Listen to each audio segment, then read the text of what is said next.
so... All right, then. So when we last began... when we last left off. When we last began... when we last left off, the party had just... summoned and hired some wizards to deactivate a magical techno-magical doomsday device that Ankara and Janam had aimed directly at each other. What do? Well, that's taken care of. We threw some money at it. Hey, and it made the problem go away. Money for now. goes away. As Clem says, for now.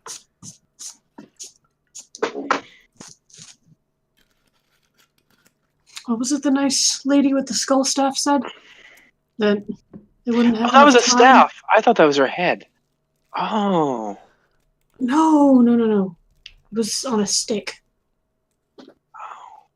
Although it did seem that she did consult with the flaming fuck skull. It might have been Anne head. I mean, who knows? Maybe the flaming skull is possessing the woman. You don't know. Then where does the snake fit into it? Let's not think about these things. Wow. Also, where was that woman's face? Anyway. Just didn't have one. Face, Don't worry about it. face not included.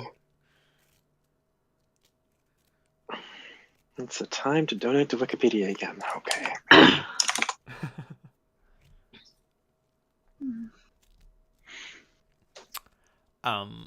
But yes, so you were standing in this sort of like blasted deadlands. The confluence of techno-magical energy was sort of like warping the landscape around you. Like, so you know how magnets point north, and like there's something strangely magical about the north direction. You know, rivers you generally flow north to south, except for the Nile for some fucking reason. Similarly, like the stone formations have been treating the magical confluence as the point of origin.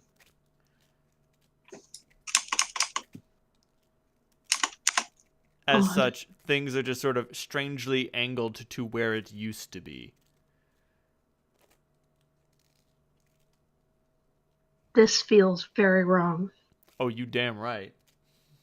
Maybe in time the Earth will heal.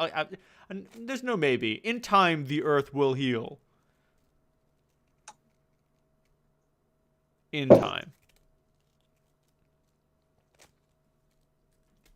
At least we solved the immediate problem.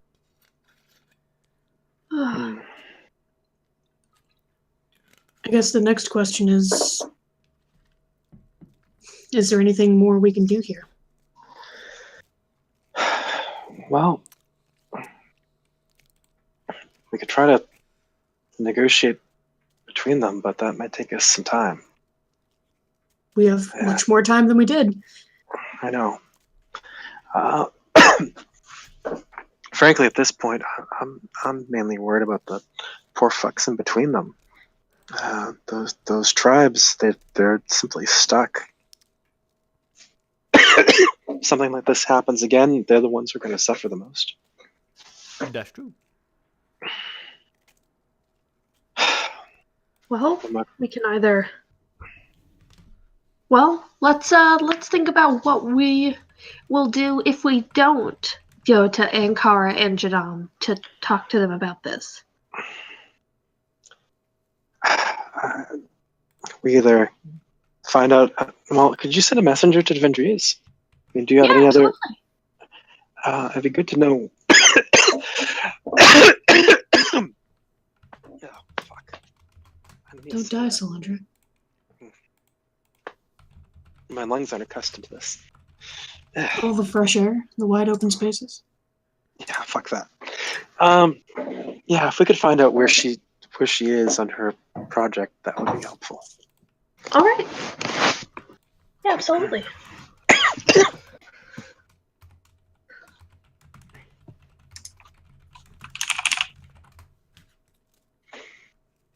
Holt, if you want to write the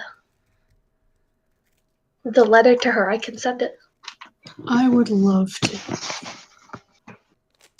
Aw, But shit. did we ever do the surgery on Holt?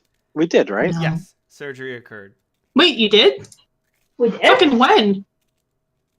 I thought that happened. No, I thought so not. too. we have know not that- done that. We talked about it. We determined that our vampire friend would be able to do it. But you never actually got around to it? Nope. No, Fucking have- whoopsie-doo. I thought we might have, but I couldn't remember. no. No, they did the eye replacement. Okay. Yeah. Yep. Yeah. Sorry, so many of you fuckers need limbs removed and need additional limbs added on that it's hard to keep track of it all. Understandable. Luckily, my sheet does not lie. My sheet don't lie. Ba-da-da-ba-da-ba-da. Ba-da-ba.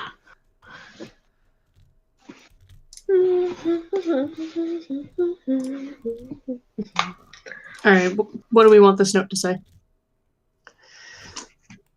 Well, we probably want to make it as vague as possible in terms of what we're asking. I mean, she should know. She would absolutely understand if we just asked her, how is your project coming? We're wondering when it would be best to touch base again.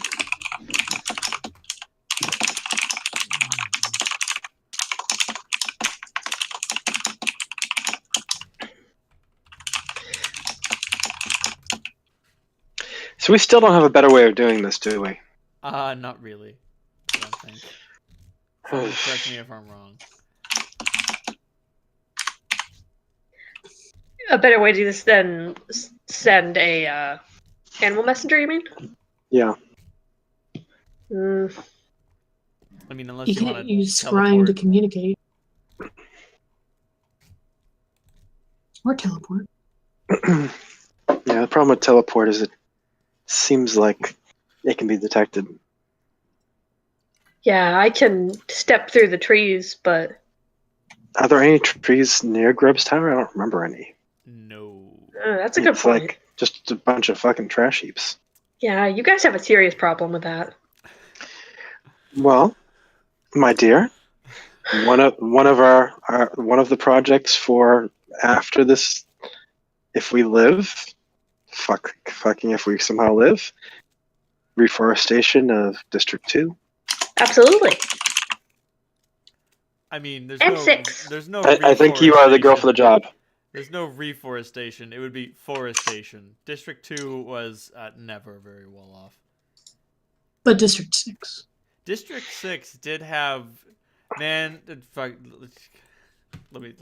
I got it. Well, there's a lot of fucking compostable material in District 2. We just need to kind of separate out all the toxic crap. Not to mention that without the Chosen dumping trash there regularly, it's gonna run out pretty soon.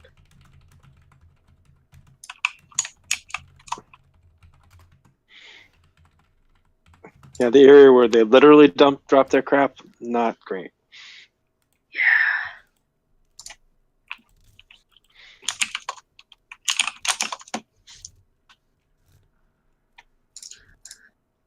So again, be sure to tell whatever animal messenger comes to help us to avoid graveyard at all costs. Absolutely.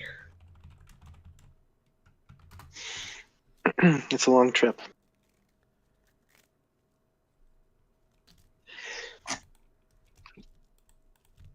That's okay. I can give it instructions to stop for food and rest.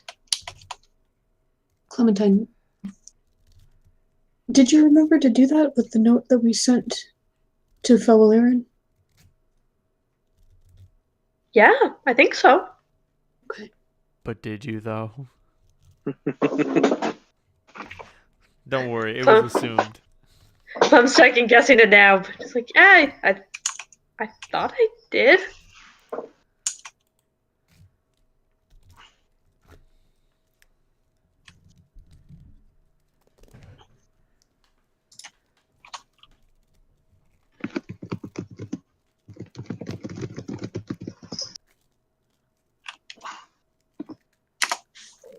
simple note.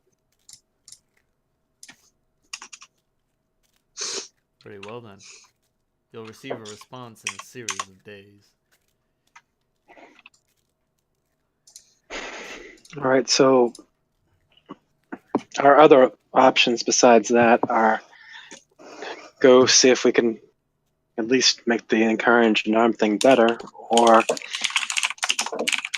we get back to that kicking vampire ass thing.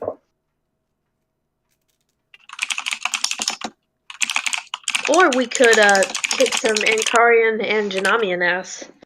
Yep. If they don't realize what they've done, I'm going to beat them up with my staff. I would love to see you do that. I hate to put this to you, but at Salandra, you succeed on your knowledge politics check. Violence will not avail you here, Flame of Udun.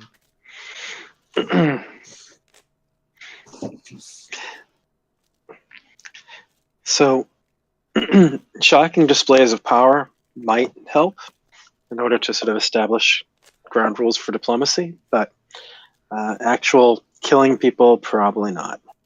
Also, Oh. Halt, what would happen if you got hit with 300 magic missiles? You Was it die. 1d4? Yeah, I'd die. Well, you'd only take 600 damage. I would die. So just consider that in mind when you're dealing with these guys. That's So, why we go to Janam. quite likely, Clementine and Solandra would be fine. Why is that? What, do you have magic missile protection? What the fuck?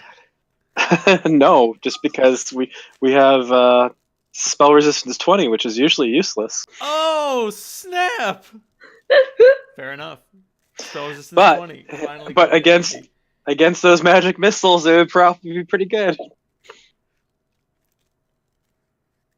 Damn, alright. The day is yours. Only 1 in 20 of them will hit you, so, it'll take a couple rounds for you to die.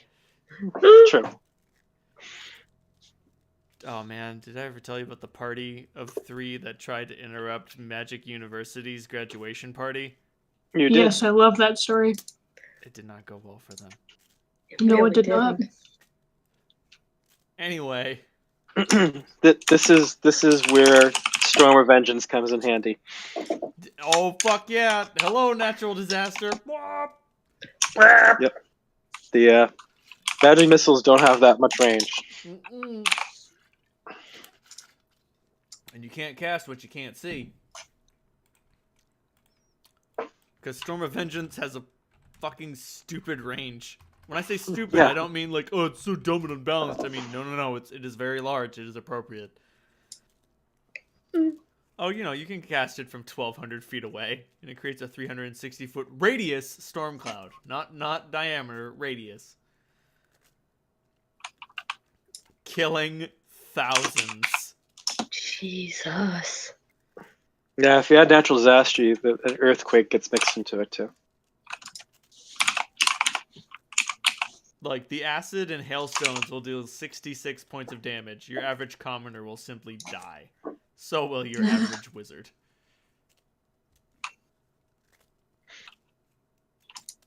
Shit. Nice thing about the earthquake is it forces people out into the acid rain and hill. Right? Because they can't hide indoors, as if their indoors could protect them.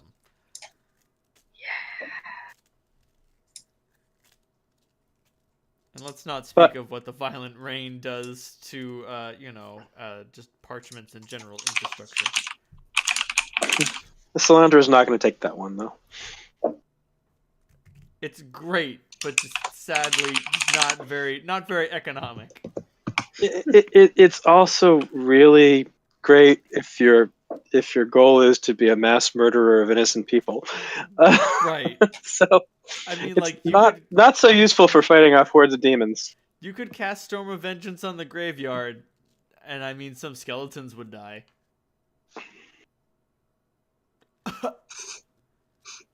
You'd kill a shit ton of skeletons. So like a long, lot. skeletons. So long. Well, the earthquake might knock in a bunch of sepulchers. Which might wake up some more terrifying things. That's true. That's true. Anyway, Sure. to Ankara or Janam? Remember, Janam is the magic one, Ankara is the technology one. Also, So Solange, how is the I'm how gonna is the check technology that. one doing all of that?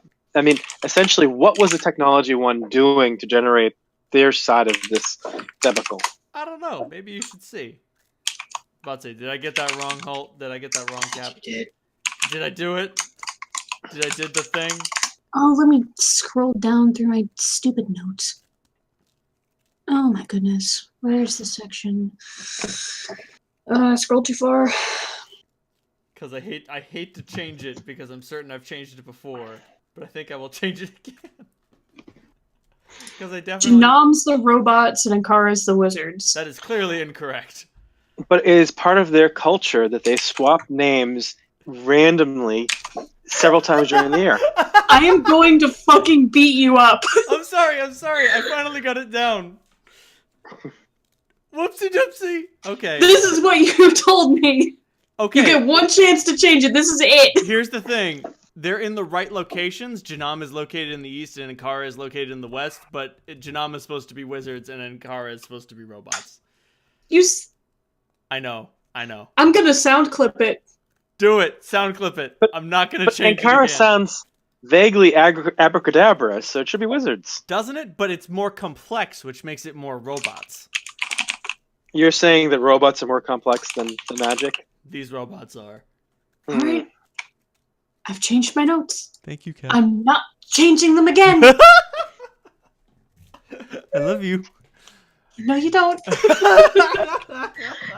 that shit. Fucking pinned. Bip.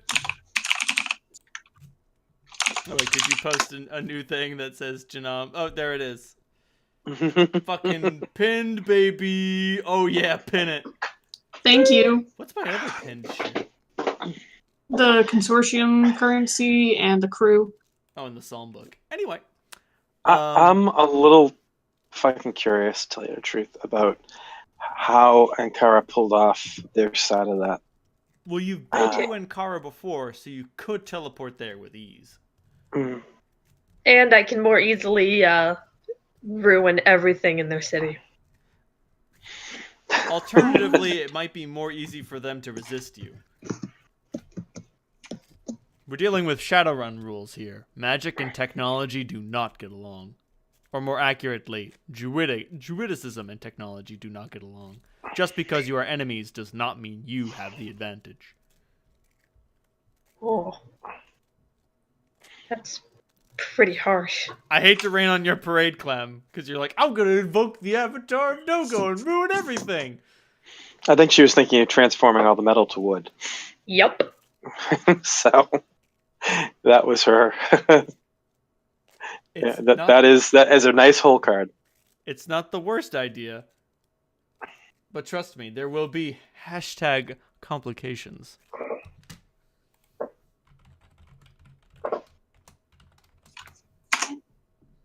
Why do I keep wanting to spell it that way? No, it's because the other one has an H in it. No, it doesn't. Why do I put H's in everything? Oh, and Kara is supposed to have an H. I'm gonna beat you up. I'm gonna come to your house! You know what? Fuck it. Now Janam has an H too. Thank God. I can finally spell it how I keep wanting to spell it. That's acceptable because they both have very open vowels. But which will you go to first? I thought you said very open bowels. I did too. Oh, pitch. I Well, then we'll was have just to about to re-go say there. it. Fucking got him.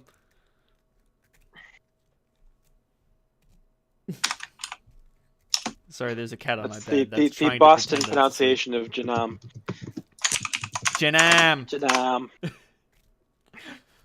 Is it Janam. FNAF or FNAF? FNAF.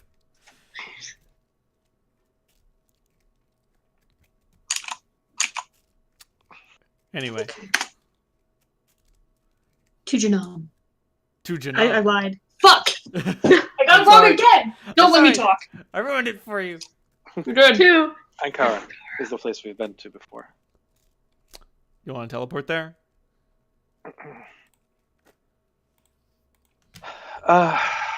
Yeah, I think I know it well enough to get there. There is always like a little bit of a little riskiness to it. So, do you Clementine, have you developed any like mass transportation? I mean, if we all hold hands, we can jump through a tree. Sadly, Do you there know are no any trees trees? in your immediate location. Okay. I don't see any. All right. Let's do this then. So,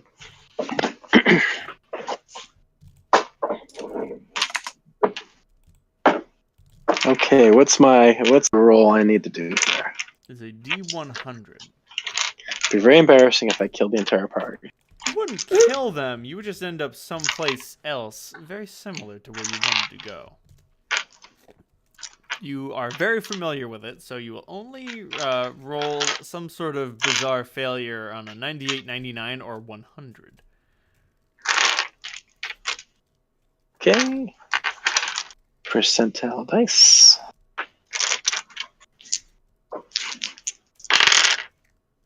And 17. You're good. Poof! You're in Ankara.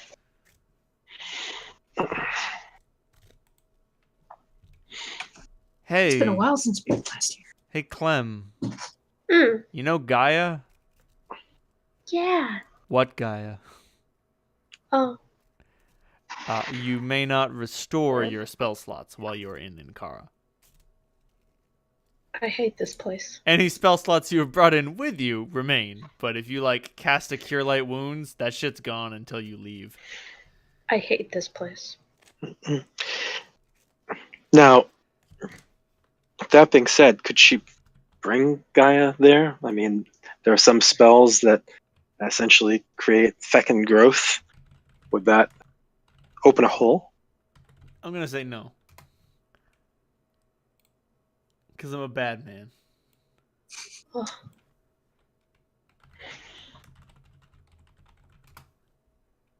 Oh, something just occurred to me. What's that? Do you remember the place we went that was really, really, really far away?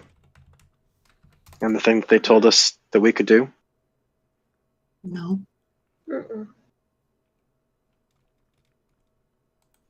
I'll talk about when we're somewhere safer. Yeah, Joel has no idea what you're talking I do not remember at all. about. The cat does. The spaceship. Oh, I know Septemport. that, but I don't remember what they told us to do. Well, yeah, but the thing is if we make spaceship Septemport, most likely Gaia will not be in the picture.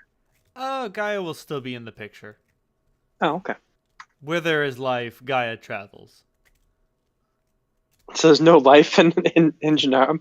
There's not enough life in Ankara Ankara to support Gaia. Like it's all made of metal. Ugh. Oh, also, I should mention, Solandra,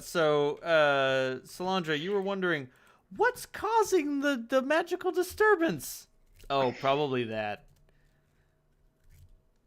Oh, fucking technological hack job. You look at this thing, and you're not certain why, but you're certain Grub would be disappointed. You don't know exactly what's wrong with it or what could be improved, but you take one look at it, and you're like, oh, fuck. Quantity is not quality. It I don't is. care what people fucking say. I should note that it's not like sending forth the arcing spray of electricity outward, but the inward arc is still functioning. All it is doing is sort of sputtering at the moment. It seems to be having some trademark problems. Now, it was the Janamians who tried to geese us, right? Yes. The goblin was working for the Janamians. As an alchemist, I'd say he's firmly on the side of... not firmly. As a goblin, he's not firmly on anyone's side. And as an alchemist, he rides the line between science and magic. I'm looking forward to seeing him again. Thank you, Cap. No problem. But yeah, the streets of Ankara are filled with, gnomes, dwarves, humans, half orcs, the occasional pack ogre, and they're all abustle with activity. Some of the guards are in sort of. Are you familiar with the walker suits from the Matrix? Yeah. Yes.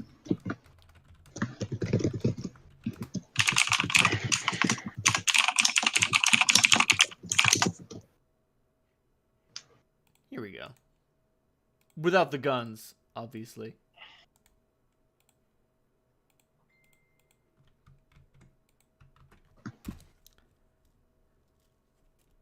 Yeah, the guards are in some of these boys. Oh, okay. Interesting. Hate them. Oh yeah, they're awful. That being said, you are in a strange city, and you do not know anyone, and you don't know where to go.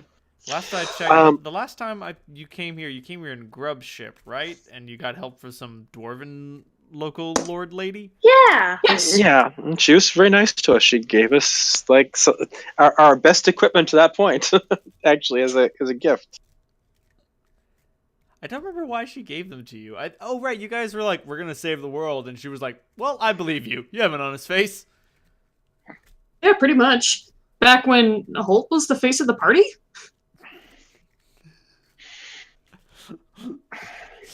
Back in those dark days? Back in those dark days.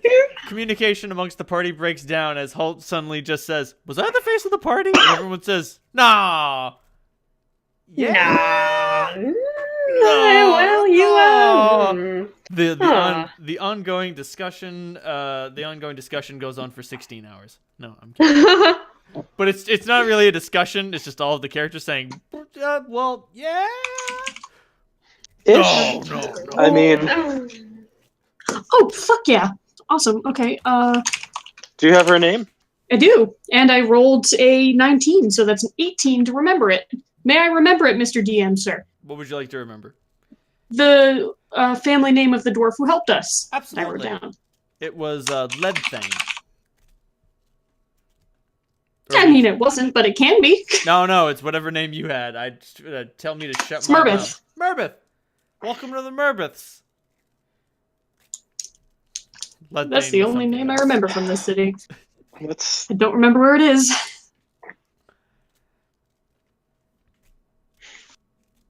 Well, the cool thing about having a family name to work on is that you can literally just ask around and you'll figure it out eventually. When we teleported here, did we create a commotion? A mild commotion? It wasn't super big. Like, the smell of ozone filled the air and a bunch of displaced air caused a minor blast. And you guys are in... Let me just roll a quick D100 to be like, where did you guys end up? You guys are in the marketplace, and there are a bunch of bustling people going about their business. So for the most part, your teleportation has actually been sort of like unnoticed by people who are busy going about their business, buying small commodities, minerals, alloys, Cigarettes? alloys, foodstuffs, cigarettes. Salandra seems to teleport again. You can't see her anywhere. And Kara runs on tobacco. I like it better already. Salandra, you buy some strong cigarettes. Twice the nicotine, half the size. Any coffee in this marketplace? Sadly, no. Mm. And I mean, like, there are definitely some kids that are like, Mom, Dad, those strange people just appeared. And they're like, yeah, right, kiddo. And then there are some other, like, market vendors who are like, what? You fucking what? Well, Salandra's always looked a little steampunkish anyway. So, or Yeah, more you Shadowrun-ish. hear, much better than we do. And of course, Clementine sticks out like a sore green thumb. A sore green thumb that seems to be breaking out in hives. Fucking got him. You alright, Clem? I hate this place. Did the teleport not agree with you? No, the whole city doesn't agree with me. This You've place been is... here before. Yeah, and I hated it then, and I hate it now. Sandra has a big smile on her face for once, and it's just like hands Holt lights a cigarette, takes a drag off it, hands it to Holt, and lights another one. Good man. What? I mean, elf. Sorry. Holy shit. Sorry, Holt. Your human supremacy is showing. Ooh. Do these have any effect on me, Reynolds? They do act as a mild stimulant. Also, the flavor is enjoyable. Okay, that's all I really needed to know. The taste of soot and ash. Yum. It agrees with your hellbred physique. And Sulfur. physiology. Thank you. High in the sulfur. Oh fuck! Do you remember in Final Fantasy X when Wakka started saying racial slurs? Nope. Nope. And I quote, "Those sand-blasted grease monkeys." In regard to the Albed, like holy shit. Can we find some sandblasted grease monkey stash directions from? You can. Like any proper RPG. Where are there more racial slurs in Dragon Age or Witcher? What? Dragon Age. I'm gonna go with Dragon Age just because like there's so many more racial slurs for dwarves and elves. Lots for elves, but like dwarves have like halfy. And Yeah, knife ears. I think I remember for elf. You fucking knife-eared Keeb, you pile of shit.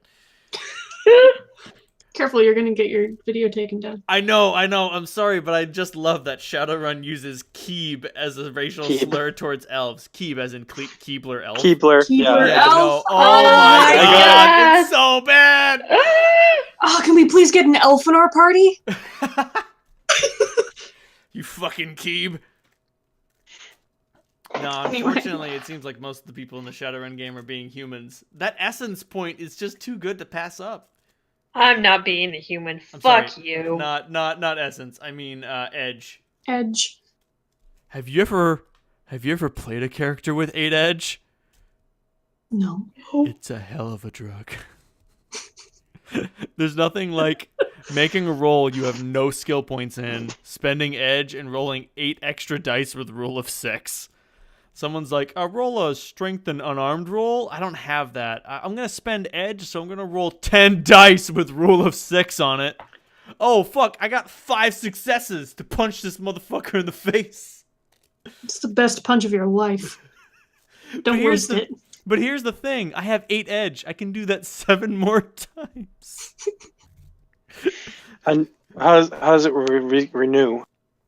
Edge renews when you take a rest or you do something exceptional that didn't require Edge to use. I haven't looked at Shadowrun rules for like 10 years. I'm a 5th edition boy because 4th edition had wireless matrix and just fuck that. You gotta jack in, man. Although if I had to narrow down on an edition, I think 2nd edition is like the best. Just because shit doesn't get too wild yet. And there's still a dragon running for president. R.I.P. Dunkelzahn. Pour one out for the gold boy. Oh, rip Dunkelzahn. rip Dunkelzahn.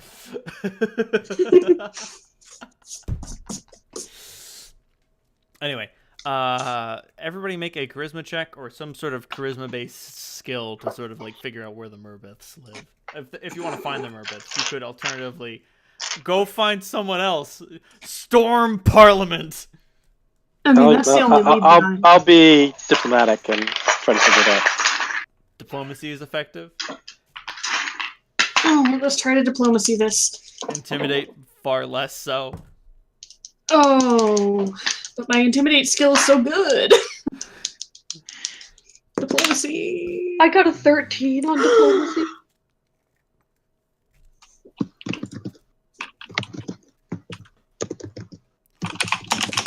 Oh boy, what did Holt get?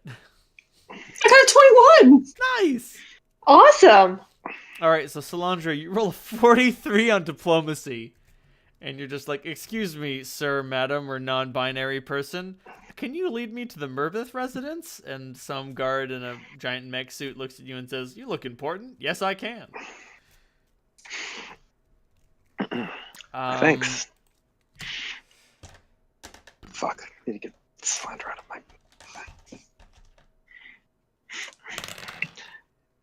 It is a, It's different with the mech suits, because I was going to say, it's a half-orc, but like, why would a half-orc need a mech suit? They're already pretty tough. It's not called the Bill of Needs. It's true. Science isn't about It should be a gnome. Gnomes are great in mech suits. It's a gnome. Science isn't about why. It's about why not. Thanks, Cave Johnson.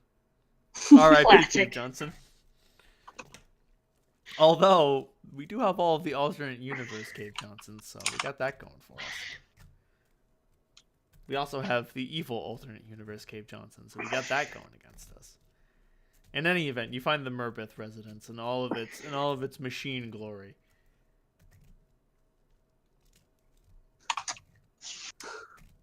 Alright. So Salandra, what would you roll for cultured knowledge to figure out about a specific race? Would that be history? I would guess. History sounds good. Roll knowledge history on gnomes. It's time to expand gnome lore. I'm also rolling knowledge history. Ooh, I'm nice. expanding gnome lore, and no one can stop me. So I got a 29 on knowledge history. That's pretty Whoa. good. Clementine, is that because of your headband? It is. Hey, are you ready for some dry fucking voice? I am. Only at 24 for me. All right. So that's a +4 on Clementine's roll for a total of 33. 33. That's really good. All right. So Why are we getting +4s on, by the way? So if you roll higher than a 10 on a skill roll, so like let's say you and Clem roll a skill roll like you just did. If you roll higher than a 10, the person who rolled highest gets +2. If you roll higher than a 20, the recipient gets a +4. If you roll higher than a 30, the recipient gets a +6. Because even though they know most of the knowledge, you pitch in with a few things that are like, wait, actually that happened in another year, or, well, actually, Archimedes' theory of phlebotinum disproves that fact, but, you know, just a little small wrinkle in your explanation. Got it. Skills. Best when tried together. What circlet did you get? Intelligence with a history bonus. Because Okay. when you guys went to the graveyard, you were like, I need to learn about this. Can I get an artifact that lets me get history? And I was like, yes. I got my headband the first time we went to District 4. And I was like, man, I need to be smarter. And then it was like, hey, you also know stuff about history now. I was like, what? This is awesome. Yep. And then it was like, hello, You- here is You my haven't been knowledge. You haven't been upgrading yours though, so it's True. So it's still a little dumb, so to speak. In any event, the history circlet reveals to you the nature of gnomes on this plane is a very cultured and interesting topic. Constantly, Really? it is said that the gnomes from this world were dwarves who went through the clockwork nirvana of Mechanus and the Feywild and returned changed, becoming the gnomes we know and love today. Small in stature with wild eyebrows. They are torn between their mechanical inclinations and their magical inclinations. The gnomish language has no use for gendered terms. As such, although sex is considered a disputable fact, gender is considered irrelevant. And Salandra, you're like, wait, what about Aziz? He's a gnome, and he's clearly a guy. And then you remember, oh, wait, he's like a zombie thing, and he's probably from another plane of existence, and he's a servant of Bokob, so rules that apply to most gnomes probably don't apply to him. In short, the gnomish language has no gendered pronouns. Everything is just they or them. I love it. As such, gnomish gender is like, fucking whatever. I like dresses. You got a problem with that? Or similarly, yeah, I like armor. I love being encased in steel. It's just a nice, fantastic home. I love it. That's cap. So when you tell a gnome to go fuck themselves, is that literal? Maybe. they- Hermaphroditism is most common among elves, but second most common among gnomes. Say they probably possess reproductive organs. Probably. Probably. We can't We get can't a be hard, sure. We can't get a hard confirmation on that. Anybody boinked any gnomes lately? Mm-mm. Exactly. Why does everyone suddenly look at Clementine? The secret of gnome genitals is a closely guarded secret. I'm just kidding. One that I wasted my opportunity to know. No. Because the gnome did proposition me in District 4. That's true. Yep, I was at the ninth and Hennepin, right? I'm kind of vaguely recall. No, when we landed our ship, and we were trying to talk to the guy that was a guard for it, and was trying to talk him into letting us use the hangar, Right. and he was like, "Oh He was creepy. well," and I was like, "No, thank you." He was really creepy, actually. Yeah. He was a super creep. I thought that there was someone else, like another adventurer type at ninth and Hennepin. Oh who yeah, I was think coming up to you. I think I fucked a gnome in the 9th and Hennepin. That's true. And they were wearing a veil and a lot of fantastic clothing and bore a lot of tattoos and some wild eyebrows and some teal hair and they had a vagina. What all these things mean together is I had a great time. All these things mean together. I have a great time and I fucked a gnome. I can only imagine the other races, like, of the other races, like, when two people from other races that aren't gnomes come together and they're like, yeah, I fucked a gnome, like, you have to exchange notes. Because you have to try to figure this out. And then you have the alchemist vivisectionist who says, "I know." I got to the bottom of it. That's actually it's a really good subclass. It's just really disturbing. Oh, is vivisectionist an actual alchemist like archetype? Yeah, I think that's their name. They're the ones they do instead of throwing bombs, they have sneak attack damage. Oh fuck! Oh, the quiz. Sneak attack is based on the fact that they know how all the pieces fit together. Right. Ooh.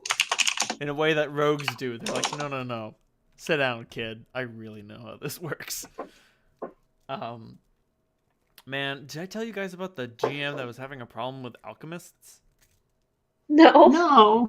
Yeah, one of my friends was talking to me about a custom class they were making as like a sort of like archetype of barbarian, and I hope that they get it to work because they put some really cool shit in there. Like it increases dexterity instead of strength, and it's used for throwing things.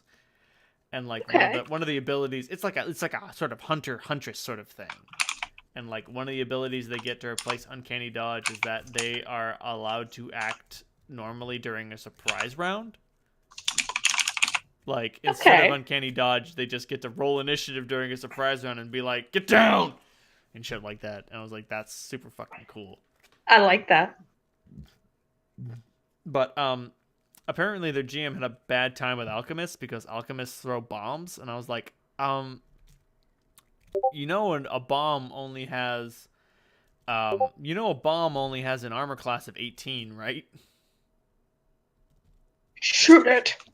You can shoot that shit.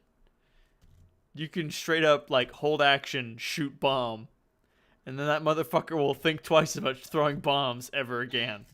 Similarly, a level 0 wizard spell, Mage Hand, can make you throw bombs back.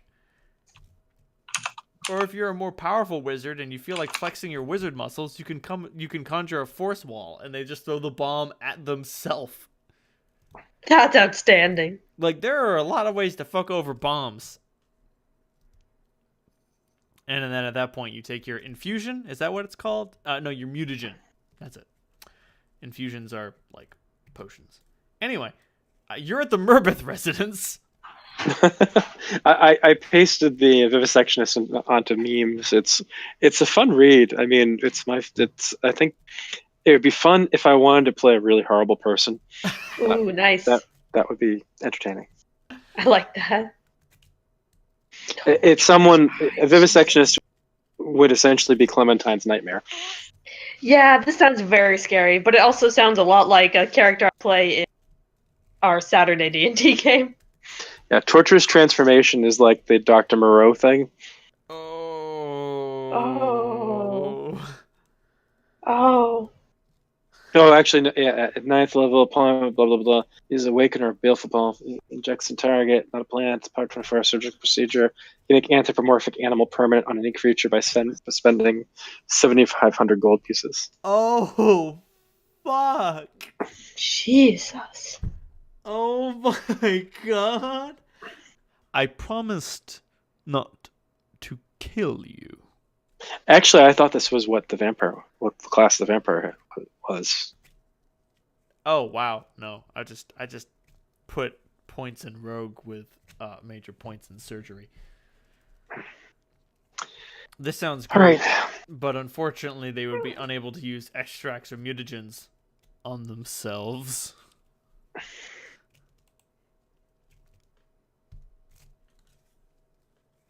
Anyway, so you're outside the Merbeth residence. There is a garden. Clementine, you praise Gaia. Oh, yes. Unfortunately, the sheep are electric. I'm just kidding. Ah! Ah! It's all silk flowers. I touch a flower. Oh my god! Is that Gaia's whisper? Oh man, you could go for some mushrooms. Wait, no! Finish Wait. your thought. All right. Let's see if we can find Lady Merbeth. All right. Let's see if we can find her. Do you know what her first name was, in case there are multiple Lady Merbeths? Welcome back. Hi. Hello. Do we have a first name on Lady Merbeth? No. That's fine. I will find a dwarven name simulator for saving my life, Cap. I will give you Lady Merbeth's real name. Oh, thank God.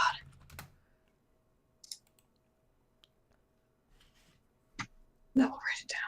Oh yeah, her first name is totally Thardithia. Thardithia. Damn, that's a hell of a name. You know what's really funny? After all this time we've been together, we never have a name for our company or group. We're not quite big enough to be a mercenary company. Well, we are if we count everyone on our crew, and our ship does have a name. It does? Yes. Wait, the ship Why do has I a know? name? Yes. You're What blowing is my it? mind here, Cap. You called it the Zephyr, and I wrote it down. Yeah. Oh, that's right. Yeah. Oh, I like that. Grubb said Yeah. that, and you guys were like, I don't know, and then nobody came up with anything, and he was like, nah, man, it's the Zephyr now. It's already stuck. And now we double have to keep it named the Zephyr because Grub named it. Yeah. Pour one out for Grubb. I know what you're saying. He's not dead. Oh, he will be.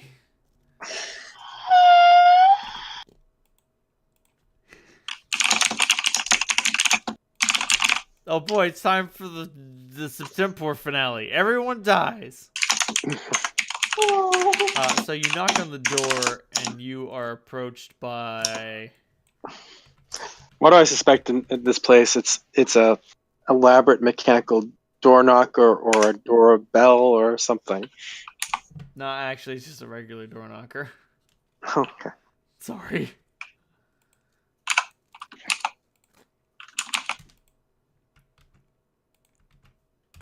You're approached by this feller.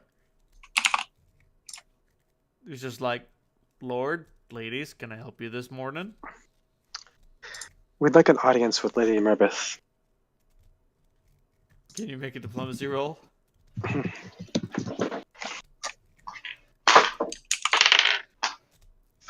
31.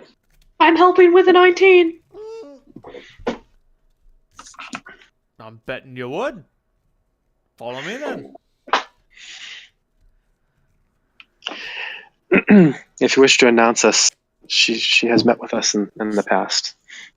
I thought y'all looked familiar. Except your boyo there with the horns looks a bit different. Still, I can see him in his face. Oh, Is this the guard saying this? Yes. Ah, Holt seems really genuinely and pleasantly surprised. I got an eye for faces, lad. It's me job. Well, thank you.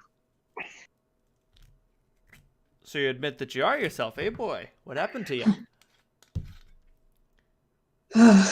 What hasn't happened to me? does everyone hear a little bit of distortion? No. Mm-mm. Okay. It's Oh, no. just you, Dave. I'm distorted. Fucking murder me. Distortion. Anyway. And he's like, the little lass might have white eyes now, but I remember her. I wink my white eye and then my black eye. And of course, like you can tell, Salandra, you can tell he was about to say the pointy ear, and then goes to the elf. I haven't changed that much. Exactly. He's like, I remember you. You probably didn't see him. You weren't paying attention. You know, there are a couple of guards on the compound. They mostly keep an eye out for, like, obvious troublemakers. When some people go up to the front door, they don't pay attention, really. They're here to keep an eye out for smaller pests. You never know when someone's going to send an unwelcome rain. Is there any chance I remember the name of the Ankarian commander from the Hell Jungle? Oh, He died. dude. He died, right? He's super dead. Yeah. Oh, So that was what? no, he didn't die. It was the other one. It was the Jananian commander who died, and that was the pretext for a lot of this. That was the pretext for a lot of this, because they were like, he died because of your negligence, or maybe you did it on purpose, bro. Like a bunch of stupid dick waving happened, and then they were like, this means double secret Nazi backside war. And then they decided to make nukes. Man, fuck them. Fuck nukes. What's that line from the Adventures of the Baron Munchausen? Right, they enter the volcano and talk to Hephaestus, and he's like, I'm making this thing. It's called a nuclear weapon. And Munchausen is like, what does it do? And he's like, it kills all of them. What do you mean? All of them. All the people, all their soldiers, all their sheep, everything. And Munchausen just says, that seems unsportsmanlike. Oh, man. Kumaline, she was a fucking beast. Oh, I miss her. Like, fuck it. Have you guys ever seen Seven Samurai? Yes. Yeah, she's that kind of fighter. Jesus. Like, armor's great. No armor is acceptable. No armor, no problem. No armor, I remember the no problem. Kobak was a celestial. No, he wasn't celestial. He was impossible. He had stars in his eyes. He had literal stars in his eyes, and would he have become sufficiently powerful if you had split him open? You would have seen the universe.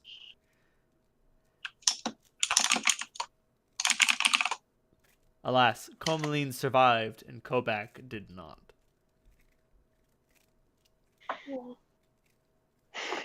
Survivor's guilt? What? What's that? What? Also, Clementine, this is all your fault. Ah! I wasn't gonna say it, but I'm gonna say it. It was, though. I gave you an easy out, and you took it. Anyway.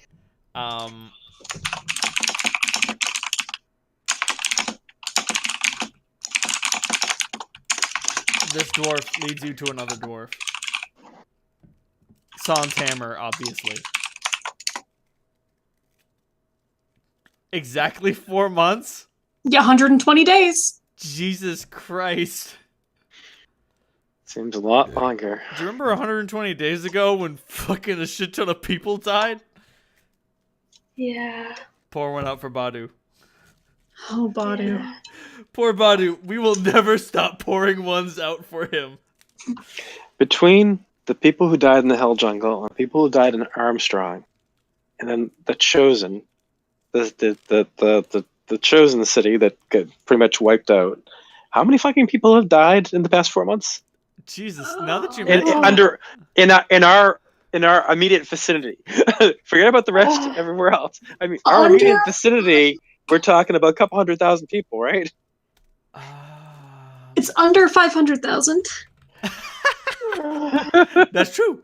You know what? Let me open up the player's handbook because I can determine. I can determine basically. I can determine basically. Oh, come on, here we are. I can, as I say for the third time, I can determine basically how many people were In Armstrong? in each of the cities and in each of the military environments based on how large the cities were on an average population guide. So let me get that out real quick. Dungeon Master's Guide. That's not going to help. I put in dungeon in my D&D folder and I was like, this will be fine. I'll give you the book I want. Oh, shit. Let's see if I can just look up the word Thorpe. Damn it. Okay, this book does not support searching. Because there's an entire thing for, like, how big should cities be? Building a world and all that shit. And it's like, you can determine what level of what classes you're bound to find in certain areas based on how big the city is. Which is always just, like, super helpful. Heads up, in more wild cities, you tend to find more barbarians, rangers, and druids, especially. Neat. Here we are. So a Thorpe has 20 to 80 people. So Armstrong was a small city. So it had somewhere between 5,000 and 12,000 people. I know it's easy to think that there were more than that. But actually, there wasn't. But like mostly Armstrong has a bunch of like surrounding countrysides, which has also been ravaged by the undead to a lesser degree than the eastern side of the mountain border. In any event, let's say 9,000 people died in Armstrong, and then didn't 9,000 people die at the battle? Oh god, more than that. Yeah. Oh yeah, it was So like, much more than that. It was like 20,000 maybe, because we're dealing with like 3 armies, and then we have Erlon's entire force who all died. And then, like, the Chosen City had a population of, like, maybe 50,000, and, like, 45,000 of them died. Straight up dead. Oh, So we're around 100,000 people altogether, probably. yeah, that sounds about right.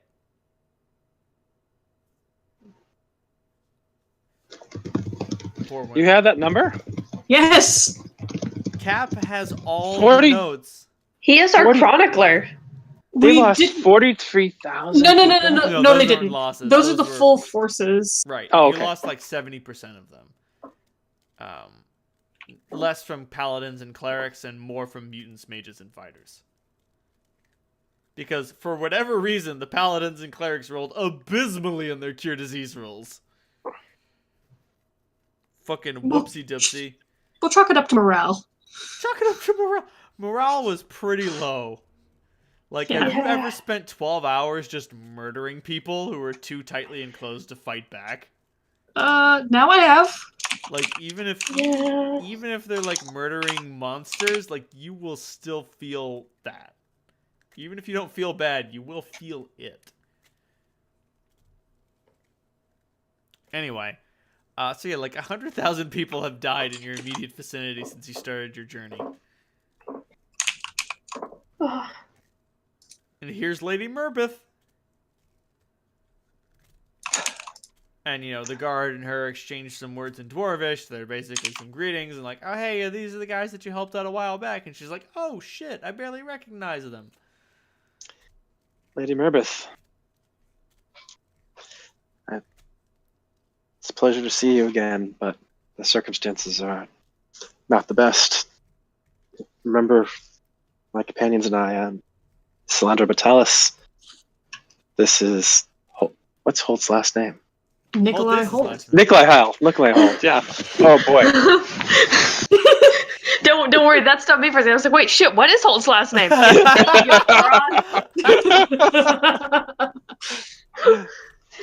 And Clementine.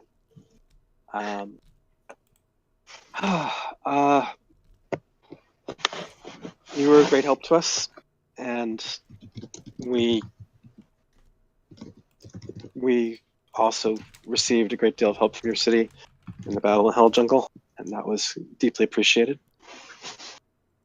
But what is going on between your city and Janam is potentially catastrophic. I was about to say, do you think it's a bit much? I think Normally that we just settle this with a good old brawl, but wiping them out completely, even I have to agree, it's a bit too much, too far. And considering the setback that we've befallen today, perhaps it's a sign. perhaps. But you know that if that had gone on, that deadlock between your cities, it would have ripped this district to shreds, destroyed the barriers between the realms, and unleashed hordes of undead and demons upon you. Do you say true? Yes. Do you have someone who can? I'll take up my buck. These are the calculations. This is what would have happened. Your city, the land between you and Janam would have been destroyed, fucking ripped to pieces. And the barriers between the realms would have shredded. Your cities would probably have survived, but you would have been under siege by things a lot worse than your neighbors. And all of your people who live on the plains between you would be gone. She looks over your notes like a college student looking over a textbook. Like you ever skip to the middle of the book and you're like, okay, I don't really understand this, but oh fuck! Like she clearly doesn't understand exactly what you're saying. Her mechanical acumen is not nearly as good as her financial acumen, but she looks at what's on the page and just says, "Yep, that looks bad." Your scientist can probably parse this. At least the thaumaturgist scientists. This can't happen again. And this would be the end of your people. It would be the end of Septemport, perhaps, because there's a threat that needs all the people of Septemport to rally together. We're hoping that we can convince your leaders and the leaders of Janam to talk again, to remember your brethren. She looks at you with like sheer like she looks overwhelmed, and you know how hard it is to overwhelm a dwarf. You can't overwhelm a mountain, Salandra, and yet you have accomplished it here today. And she looks at you and she says, Hold on, lass. I've never seen an elf move that fast before. You got to understand. Dozire's grievance with the Janamians goes back a long, long time. You've got to understand. She's the one who had us build that weapon. And we figured... Then where do we find her? You can find her on her compound. I can arrange some meetings if you'd wish. You could go try to talk to her yourself, but maybe with me backing you up, you'd have a little bit more luck. Aye? Aye, and we would be in your debt once more.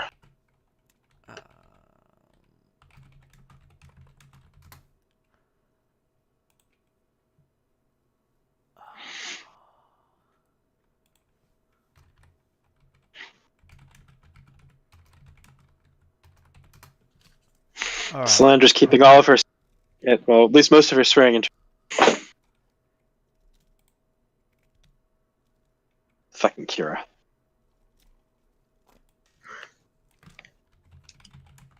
Sit tight. Don't expect this to go quick, you understand? Understood. It's going to take me a while to set up a meeting. I'm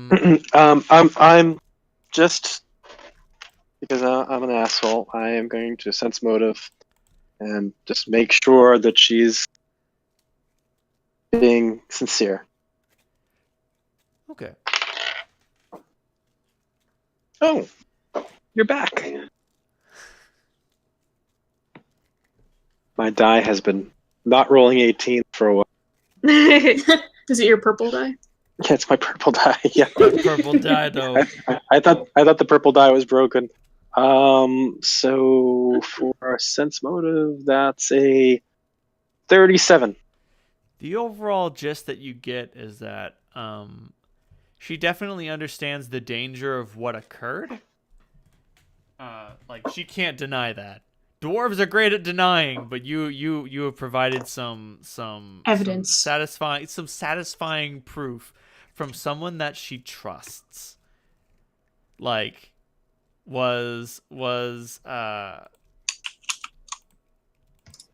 shit, where's the gnome generator? Here we are. Was Dozier down there at the Hell Jungle when Erlon's army attacked? No. You were. No. Comaline was. So she's willing to lend you enough credence to look at the book, and then the book just sort of confirms her darkest nightmares. That being said, dwarves have loose lips. You might think they're good at keeping secrets. Why would you think that? Are you kidding?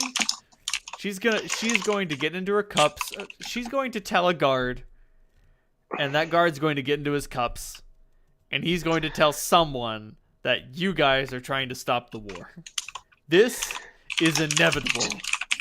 Do you think Lady Comaline is receptive to talking to us as well? Talk to Or you. it would be it's General Comaline, right? Would be the Yes. title. At this point, yes.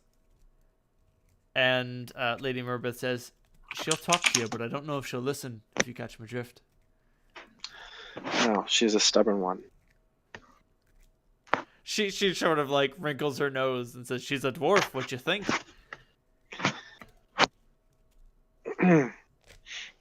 I've always taken dwarves as being strong-willed, persistent, and inclined towards having their way, but not always completely stubborn. Could be pretty reasonable, from my opinion. At least the ones I've met. Laugh, I hear what you say, and I understand it. Unfortunately, if my people have one terrible weakness, it's pride. And Your people. You're talking to a fucking... I know, right? And I just kind of lean over to Holt and say, "What's pride?" holy fuck, halflings don't have a lot of pride. Like, straight Yeah, up. but drow have a ridiculous amount, so it's That's you true. know, as a quarter breed, you're still there. I'm not sure if I can explain it. But like, when halflings exhibit pride, it's a very sort of personal thing. Sometimes they tell stories when they're deep in their cups, but like, do you think Bilbo went around bragging about how he killed the dragon? No, he told... Look at this turnip. This is the best turnip I've ever grown. I am so good at growing turnips. I imagine like it's also more based on like, look at this turnip my grandma grew. She's the best at growing turnips. And like, halflings are generally so cool, they're like, shit, that's a real good turnip. Fuck. Like, none of them are willing to not admit that that turnip is good. Except for the fact that they did see a turnip that their father or mother grew that was actually even bigger. Go home, Sackville. Nobody wants you here. How did you get here? Oh, wait. It's the Sackville superpower. They don't need an invitation. They just show up anyway. What's that merit from World of Darkness? Right, barfly. All Sackvilles have barfly. They just get in. They just do. I always felt bad for Lotho. Yeah. We never actually found out what happened to him. What happens to Lotho? Well, he just kind of disappeared, and there's an implication he might have eaten him, but that's what Saruman implied. But it's not exactly a trustworthy source. Right. At this point, Saruman's lost his power. He'll kind of just say anything. Right. Certainly, Wormtongue didn't seem to like that allegation, but you couldn't tell if it was because he was embarrassed about the fact that he ate him, or because he thought it was a really nasty thing to say. The fact that he stabbed Saruman to death right around then, too, probably. But yes, you guys will be able to talk to General Comaline if you wish, but like getting her to change her anti-genomium stance is going to be very difficult. It doesn't have to be an anti-genomium or anti. And The other city stance. just so long as it's not. How about a pro-Septemport stance?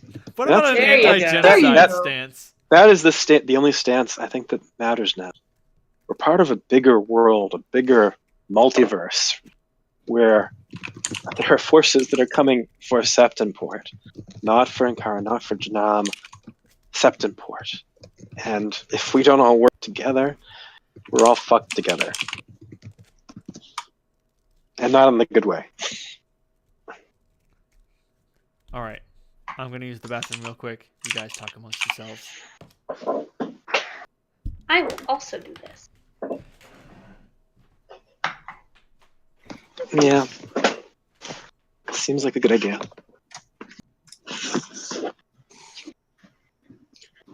I'm really glad that you're here to do the talking bit, Salandra.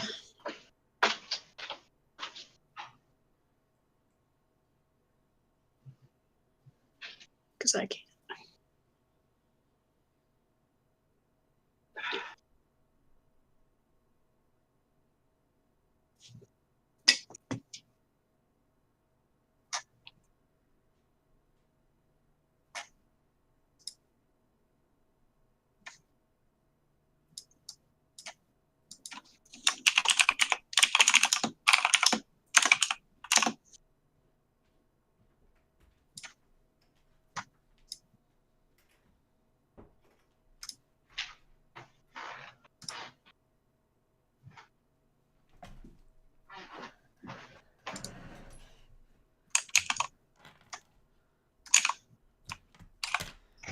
All right. What's the plan, folks? You guys want to talk to the general or wait to talk to the gnome Desir?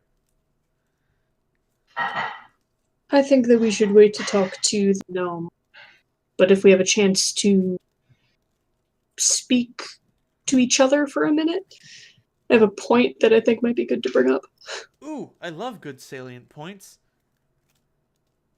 I'm much more partial to Plunkett's valid points, but salient points will suffice.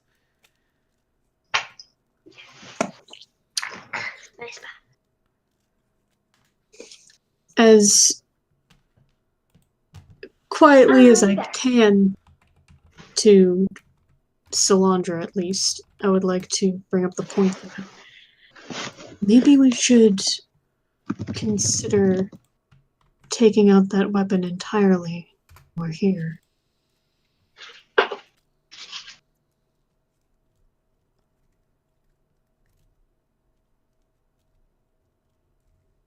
It would certainly delay them trying this again.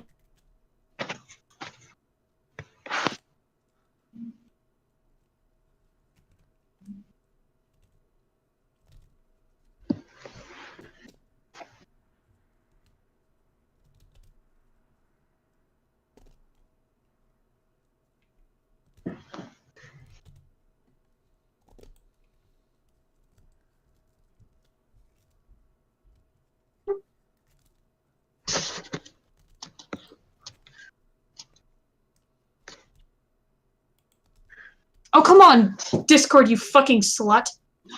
Oh no, what did we miss? Just the entirety of what I said. Oh no. Whatever. I'll try it again.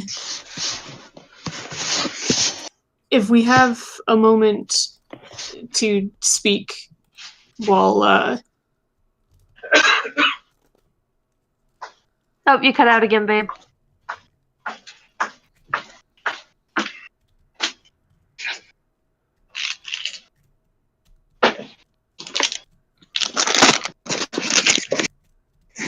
I'm back.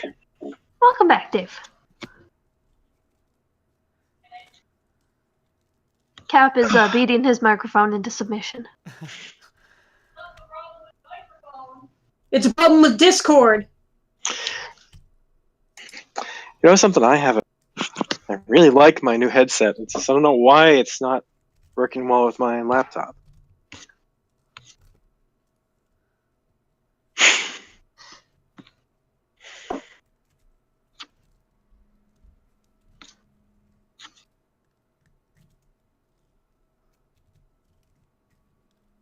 Can you hear me now? I can hear Yes. No. Okay. Great. Hate having to be on my phone. Such a pain in the ass. I can never tell, like, how to project my voice through it, so this is just going to be really annoying. You sound great, actually. Oh, that's good. So what I was trying to say before a slew of technical difficulties, do we have a moment where Holt can try to whisper something to Solandra while Merbeth goes off to make arrangements for this meeting? Certainly. Okay. Solandra, I just wanted to bring up that maybe while we're here, we might consider taking out that big weapon completely to slow them down even more from starting this shit again. Solandra, Yeah. roll knowledge arcane. But I was about to say that the danger is that until we disarm the Janarmians, that might be a bad idea. Rolled crap. Let's see. 35. Fucking whoops, there's a level 2 spell that makes your deconstruction plan impossible. Deconstruction. If you wanted to destroy that weapon, there's a level 2 spell that would make it almost impossible for you to destroy it. A level 2. A level 2 spell. Make whole. Ah. And you could steal as many parts as you want, but you can't steal enough parts to make it so they can't fix it in a couple days. And destroying it only ensures that the Janamians gain advantage. Yeah, that's what I was. All right, then. Well, it was. It's a good idea. That's It why really you is. do the thinking and the talking and. Yeah.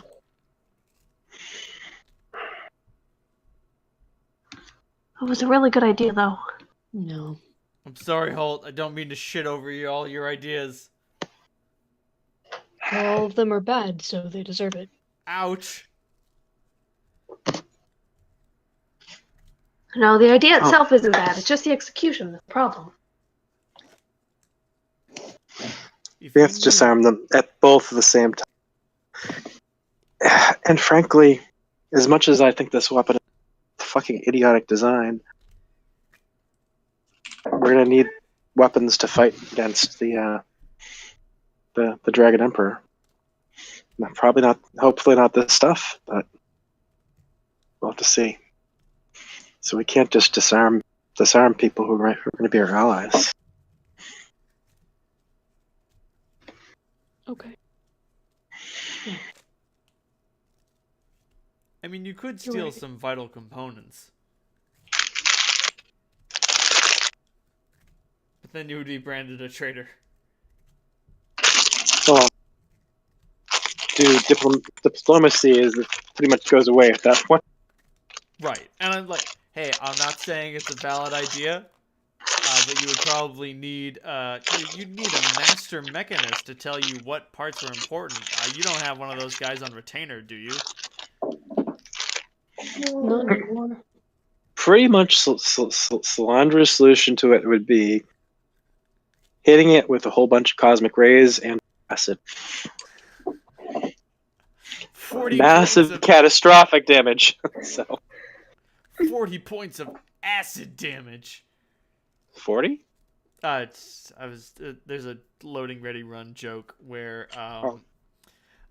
somebody asks their D&D play group how they would deal with a certain problem, and someone is like, acid pit trap. No muss, no fuss, no problem. 40 points of acid damage. And he's like, maybe a less lethal option for getting my roommates to pay their rent. Doesn't seem that result in payment. Exactly. Certainly makes the problem Man. go away. I mean, unless you can Makes sort of a write it down to the problem base go away. elements, but people are not that valuable. What's it, like $2.67 to make a person? Something like that, I think according we to FMA. I think we learned this. I think we learned this math when I was employing Faceless to fight you. Because I think it was Marty who. I think it was Marty who was like, "Who fucking makes these goons? They suck." And I'm like, "They cost $3. What do you want?" And he's like, "Oh well, shit. For $3, they're doing pretty good."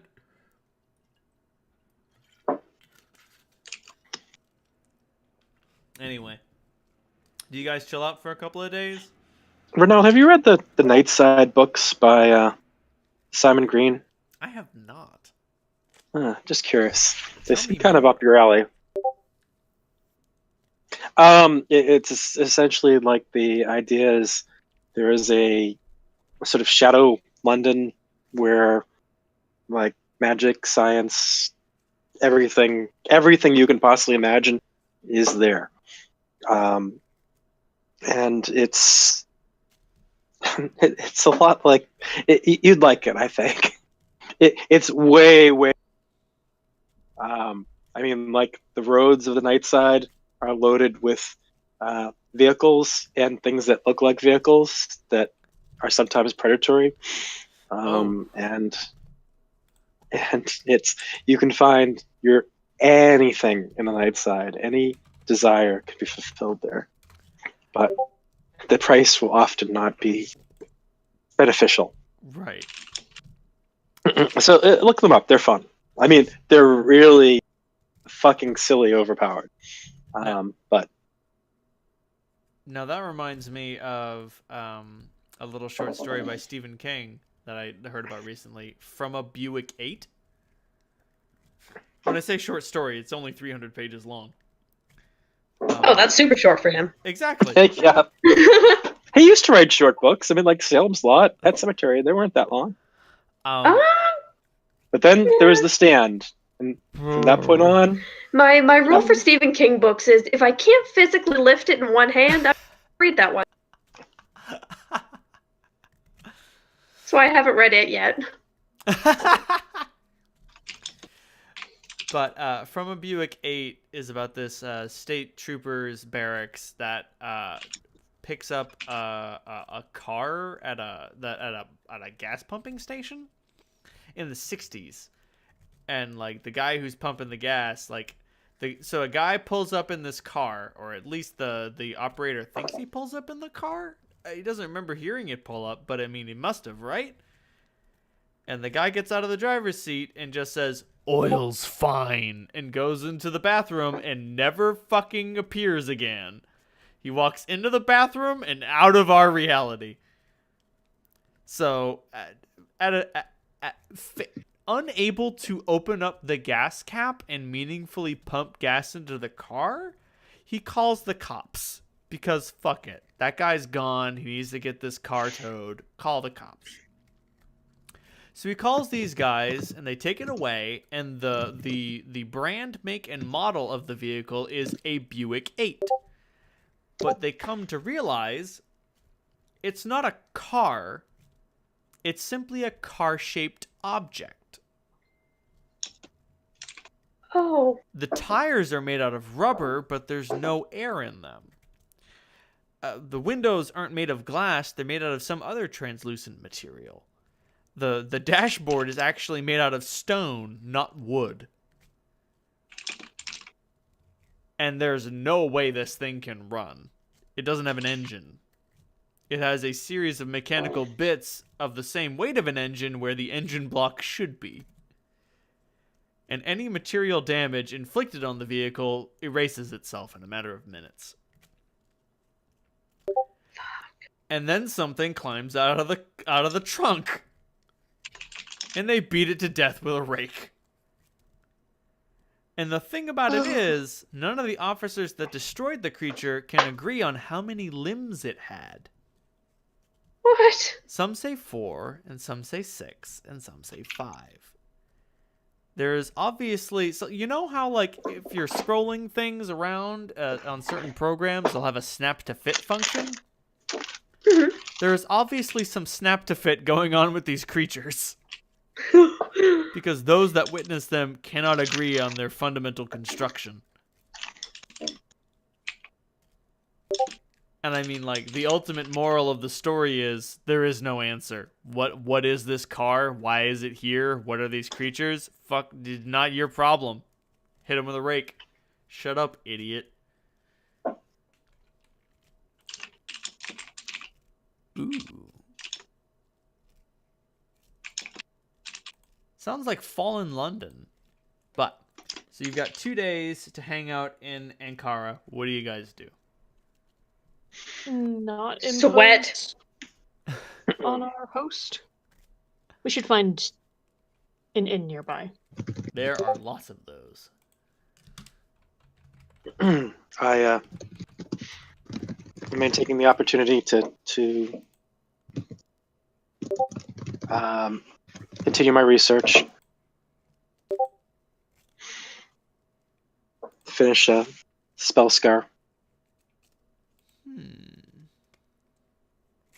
You come to the Staff of Fire, in a civic ward surrounded by well-lit streets and some government offices. The street outside is crowded with a procession of the Poets Guild. Dear God. Hey, I forgot. What happened to McCavity? Did you take him with you? We Yeah. did. Oh, my bad. He's just catting it up. He's chilling out. He's observing the mechanical wonders.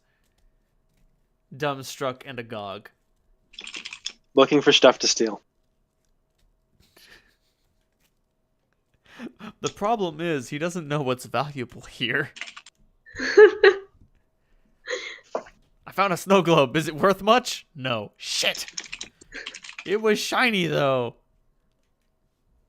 It's worth as much enjoyment as you get out of it. And remember, if you're bringing it back to a place where they don't know the value of it, then you get to decide the value. That's not how gold piece values work in transmutation, Clementine. Clementine doesn't know that. She doesn't. So the inn is a large, half-timbered, half-metallic building with vaulted ceilings. Accommodations consist of several small rooms with beds and woolen mattresses. The dwarves and gnomes and humans outside are reciting poetry, and dear God, is it awful. It all seems to be based simply on the series of syllables. Like it's like the imagery and word choice matters much less than the sort of like physical construction of the phrases. I'm gonna listen to the patterns that they use carefully. I'm gonna try to deconstruct it, and then I'm gonna use my cutting, brutal intellect to. Nah, never mind. It's not worth it. I want to do something mean. Get mad. It's just not worth it, though. It's like crushing, kicking puppies. Right? The innkeeper is a willowy female human named Ethif. And she is constantly wearing this, like, very stupid helmet with, like, a target on it. Okay. Like it looks so dumb. But it obviously radiates with magical power. The menu includes partridge, eggs, cherry pie, lime pie, blue cheese, and roasted lizard. With rum, whiskey, and wine as the drinks of the evening. Lime pie sounds really good. Yes, it does. 2 silver pieces for a lime pie. Yes, yes, please.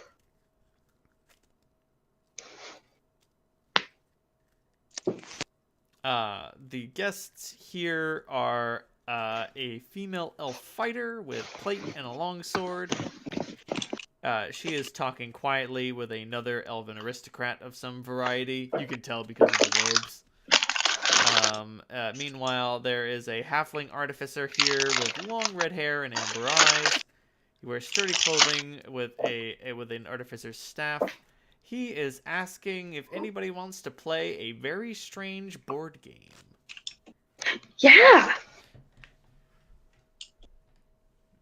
When you agree, he looks at you and says, "Oh, there's up to 4 players." I look hopefully at Holt and Salandra. Okay. I'm in. You guys end up playing a game of Arkham Horror for the next 8 hours. Fun.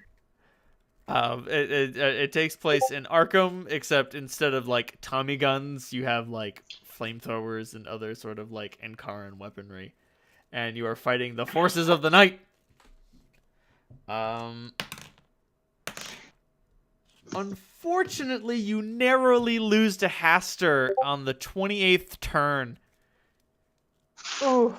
It was a really close fucking battle. Clementine, you were going through another world to try to get an Elder Sign to seal the last Doom token on the Elder God, but alas, a turn before the Great One awoke and the fight began, which caused your character to get devoured, and the other 3 of you, it was basically, the combat against Haster was basically a formality. As soon as he awoke, especially with Clementine and the other world, you guys were already doomed. But overall, you had a great time. That being said, it's 3 a.m. now. Yeah, while we played, I was probably doing something, a light in the background, like maybe. Do I owe any tattoos to Holt or Clementine? You don't owe me anything. Trying to But if you remember wanted to practice something, my body is a blank canvas. My body is You just ready. have to probably soup up your needles a little bit. Yep. Okay. Essentially make them +4 needles. Wild. Vegas is a weird. It's a very weird I class. did end up finishing that design. In short, Beartear Weard thanks you for a fantastic game and says, well, we all did our best, but, sometimes our best just isn't good enough. It's just not in the cards. Right, guys? That was really fun. Thanks for letting us play. Yeah, thank you. But yeah, it's 3 a.m. Salandra, you've been doing spell scars in between turns, which I assure you, there's more than enough time in between turns in a game of Arkham Horror, especially when they run long. I go here and fight 3 monsters and jump into the portal and oh fuck, we're gonna be here all night, aren't we? Yeah, Salandra's working on a huge spell scar. So.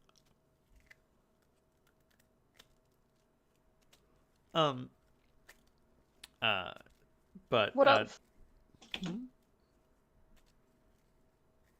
The design of your spell scar. What is this one? You've been working on it a while. Yeah. It's kind of sad to go one of the days. Tell me what the spell you're inscribing is. Chain lightning. Oh lordy, what level spell is that? 5? 6. Oh shit, that's a big scar. That's a big scar, yeah. That's like 1/3 of the available skin surface I have. Yeah. But that's gonna be a fucking wicked wicked lightning bolt. Yep. 24 dice. Oh, lordy. But yeah. So you guys turn in around the wee hours of the morning as the owls are beginning to go to sleep. Don't ask me why there are so many owls in Ankara. I honestly couldn't tell you, but there are. What do they eat? Mice? Mice, rats, gnomes when they're not in their power. By the way, is this hotel near the city wall? No, it's well within the city. Okay. I was just thinking about the idea of be somewhere that's like within a dimension door of the city walls. Just to, in case Clementine needs a better night's sleep. That's fair. Yeah, I'll catch you guys tomorrow. Clem, do you walk outside the city walls to I slumber? absolutely do. Do you try to wild shape? No. Okay. No, I don't want to. Well, I guess it depends. Do I feel Gaia there? No. Then I do not. Okay. I mean, I was wondering if you're gonna like turn into a bird to fly out of the city walls quicker and then go to sleep. Oh, yes. Yes, I Oh. would love to do that. You experience some awful, terrible, miserable pain as your body contorts. You just couldn't resist. You couldn't resist sort of persuading her. What? It's What true. can I say? I'm so easily persuaded. Oh no, you're meeting all of my standards.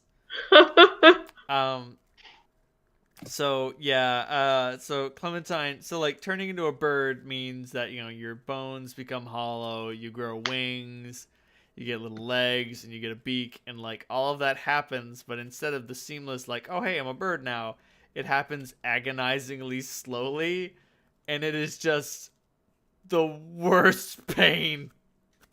What the fuck? Oh no, my bones are losing mass too slowly for the rest of my body. Oh god, no, it feels like I'm gonna collapse in on myself. What the fuck? You might want to stop trying to turn into a bird. Yeah, I'm gonna zoom back. And by zoop back, you mean slowly, laboriously transform back, like one of those lycanthrope transformation scenes, but slower and more painful. Yeah. And instead of turning into a sick-ass wolf, you're turning into a giant dumb bird monster. You know, it's funny, even with the sort of primitive special effects of the time, the American World, London, Fucking you still haven't animation more So good. painful and awful than that one. So it's just like it went on and on, and it was just like be so horrifying. Yeah. Yeah. So in short, you're gonna have to like ride Toby out or walk out. All right, Toby. Let's go. Uh... Click, click, click. That's his little hooves.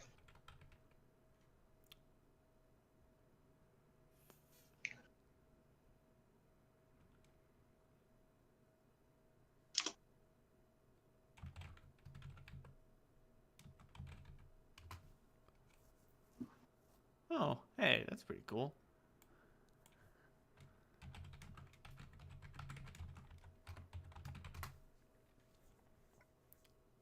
There we go. The known multiverse will do me good, because I cannot fucking remember the name of the planes of magic that are Mirrodin. I was like, Mirrodin? No, Mirrodin. Oh wait, the picture that I'm looking for is right there. So you exit the city walls.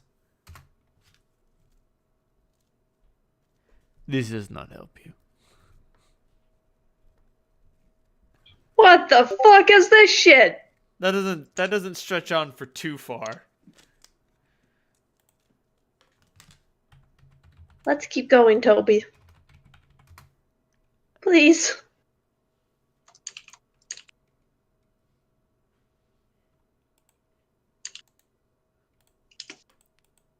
It takes you a while before you end up at something resembling nature, and it's still not too vibrant. It will do. You're basically 3 hours out of town, and then you hunker down.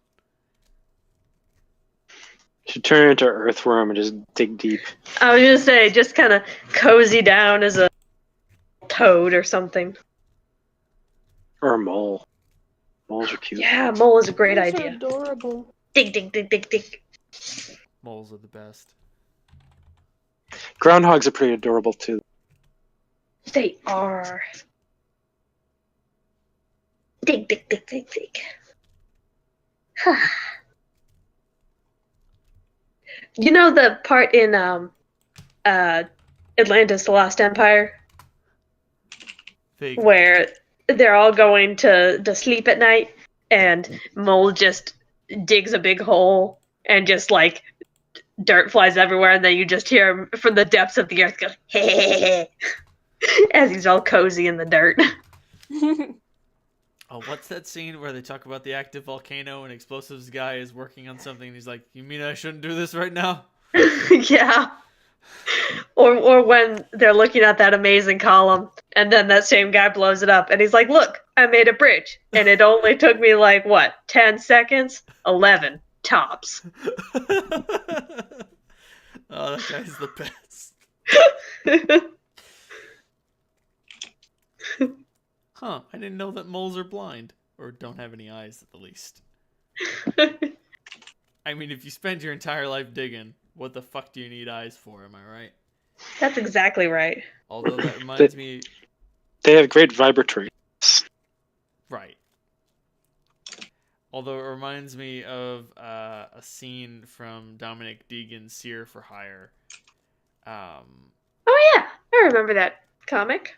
Dominic's mom is a master archmagus, and she has one particularly excruciatingly nasty spell that only functions if you are deemed guilty by the universe. And if you are deemed guilty, it banishes you to another plane of existence where like nightmares are made of flesh, and just it's awful. It's the chaos realm. Fucking kill yourself.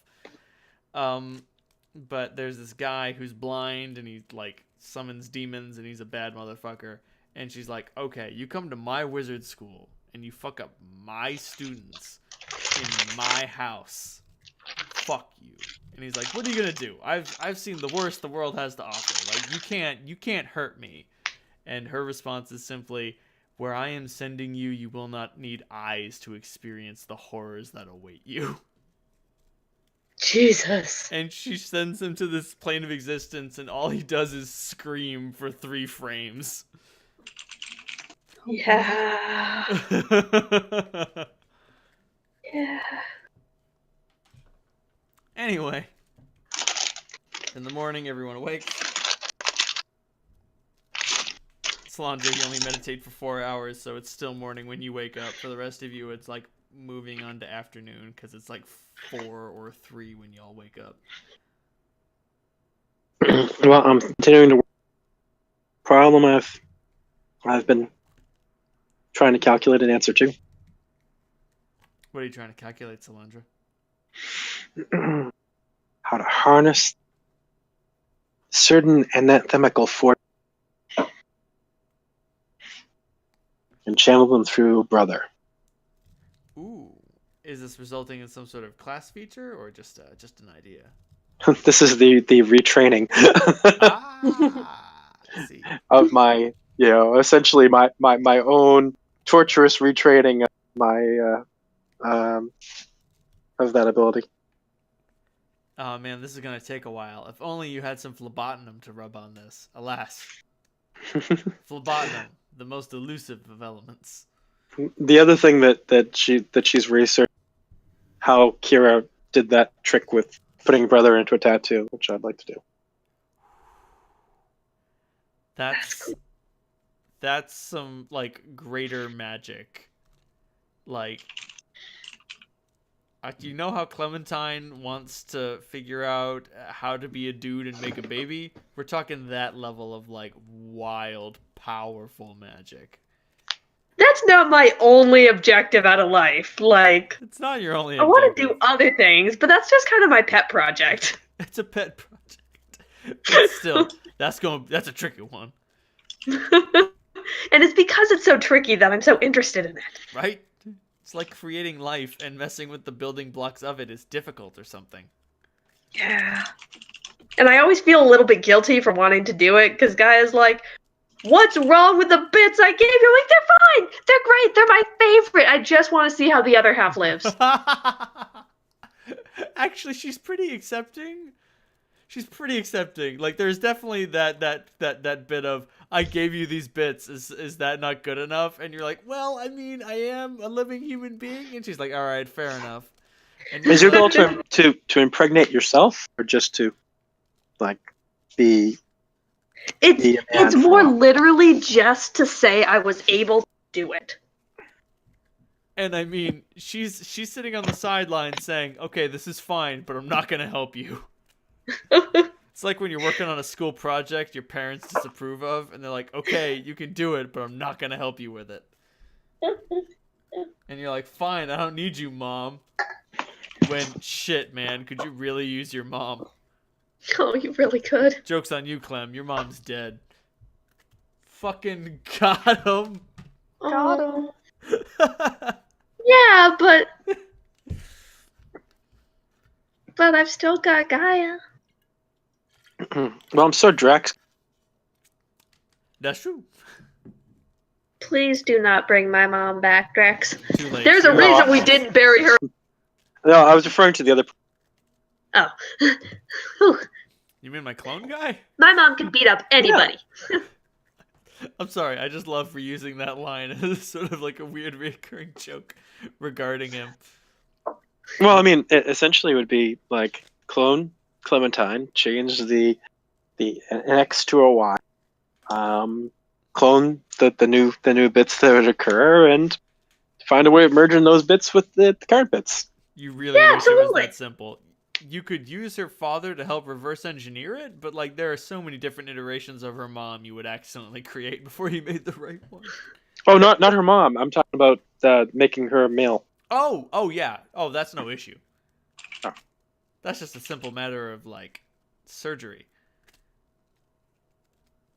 But it will also cost more and be more difficult to undo. Exactly. I just want to do it magically. Go ask a Sphinx. They know all about it. Anyway, so you guys are chilling out in Ankara for another day. Clementine, you think, wait, when I'm out here I can turn into a bird and then fly in, and then you're like, wait, no, I'd have to turn back into a halfling, and no. Not doing that again. Oh god, the pain! Have you Yeah, ever nope, turned not- into a bird? It sucks. If you memorize the that toadstool thing, could you do that inside the city and then have a good place a safe place to sleep? Sadly, no. I'm gonna do a hard cancel on that. You succeed on your knowledge nature check, and you're like, yeah, I could grow some mushrooms, but fucking, where would I grow them? Where could they take root in this place? What would they take root upon? Just find a body. One that's not made of metal? Just kill 6 people that don't have implants. I don't think I could find 6 people without implants, let alone kill them. How about we don't do that? Yeah, the implants, Solandra, a cursory amount of detect magics. I don't know when you cast them. You did, for reasons. Trust me. It reveals that a lot of the people here have mild magical... Oh, yeah, you're probably checking out that weird bartender's fucking wacko helmet. It's magic, school, enchantment, so that doesn't tell you much. But a lot of the people in this town have obvious magical implants inside them. Just little So- gubbins that make them better. So a place like this probably has to be extensive, and mushrooms can grow in sewage. That's true. Clementine, do you want to party with the sewage sprites? I mean, I certainly wouldn't mind visiting them.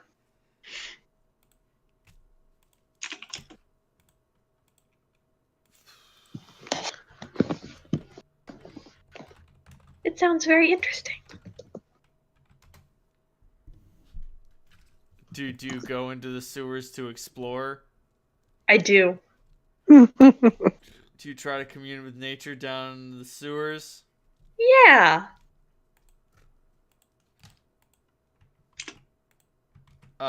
You meet this creature. It bellows, "I am an abomination! Kill me!" Oh, okay.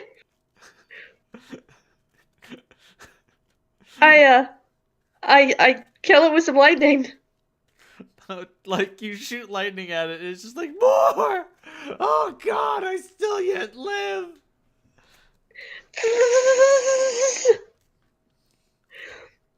Like, you shoot a shit ton of lightning at this thing until eventually it just sort of explodes with a "thank you!" You're welcome. But you can still hear the screams from the greater sewer system. I keep exploring Oh my god, why would you do that? because they're suffering. You big dingus?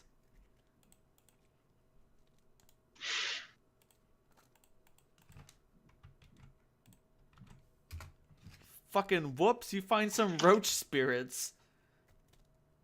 The fuck are those? They stare at you with malicious eyes. I kind of wave and like back up.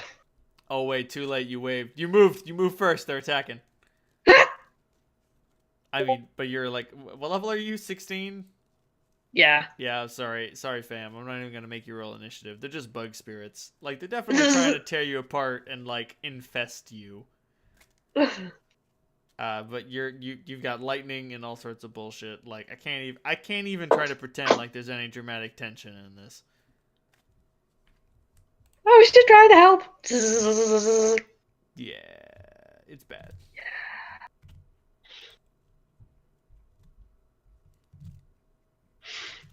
Do you keep exploring? Nope, I'm turning back. Okay. The last thing you see before you turn back is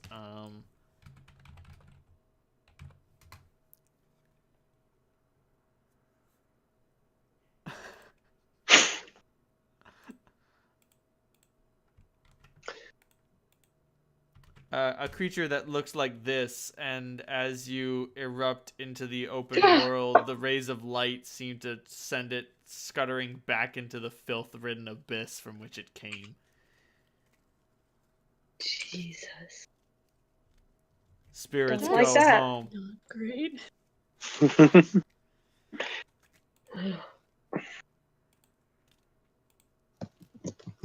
All right. Don't go in the sewers.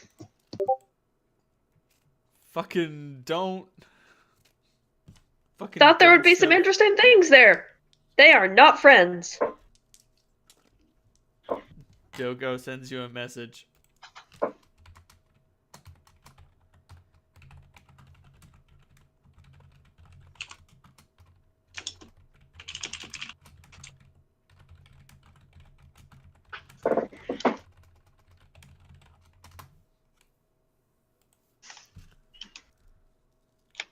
Fucking gotsted of them.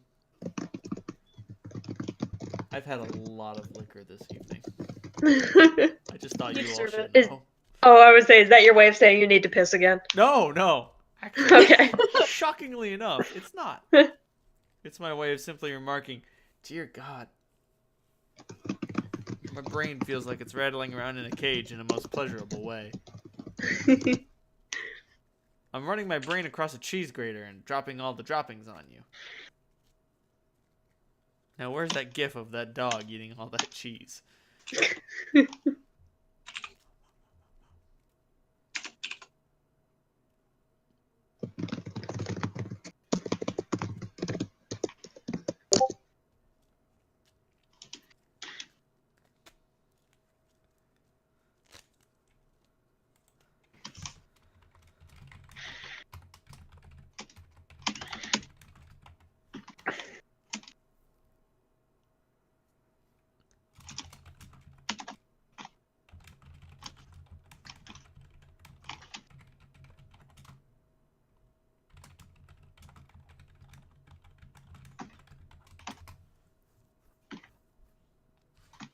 Yeah, mostly the implants are small and incidental, like steel grafted to spines, false teeth, that sort of thing.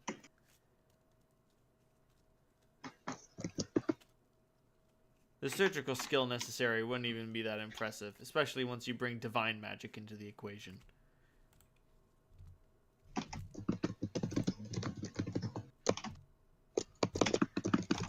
And like, you know, Bocob, Saint Cuthbert, Hieronius, and a whole other host of clerics would declare themselves for this place. Braum, especially. Braum, the god of industriousness. He's pretty big around here. By the way, is Kira worshipped in the city? Not so much. Her emotional ability is appreciated, but more so than that, like, Kira is hard into magic, and Ankara does not like magic. Oh, wow. Braum is goddess. It's a she. Her symbol is a giant wasp heralding an insect swarm. Realm known as the High Fortress is on the infernal battlefield of Acheron in the layer of Avalos. Braum teaches that everyone in society has their proper position that people are obligated to master, even if they don't necessarily understand the importance of the greater scheme. She instructs her followers to obey those with higher social positions and greater knowledge. She urges contentment in hard labor and compares her followers to the insects in the hive. Get to work. Know your place. Jesus. Ooh.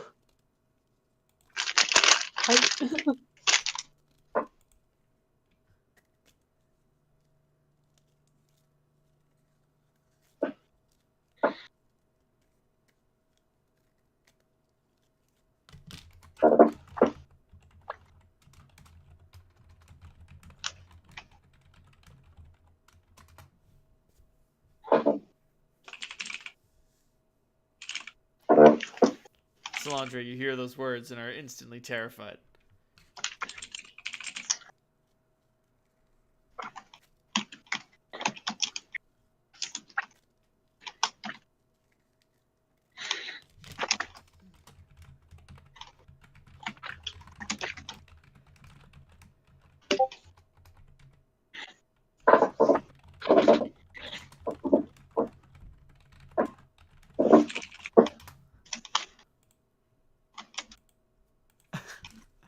Oh no, Salandra, you're growing up too fast.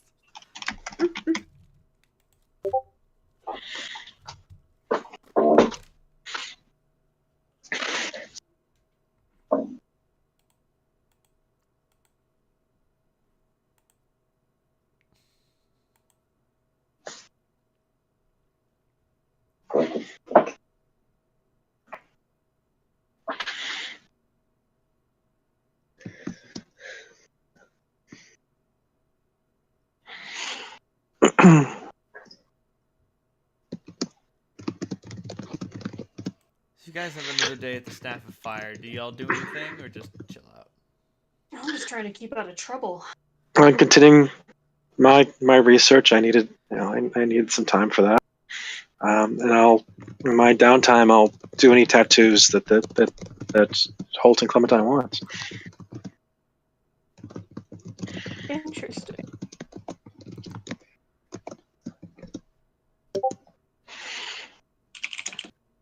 I also do piercings, though I don't pretend to be skilled at. It's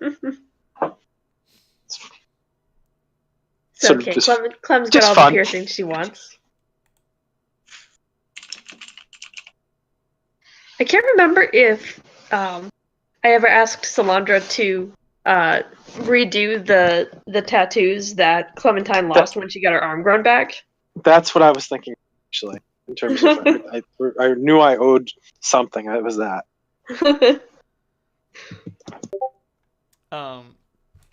So while you guys are hanging out at the Staff of Fire, Salandra, you're helping Clementine with her tattoos.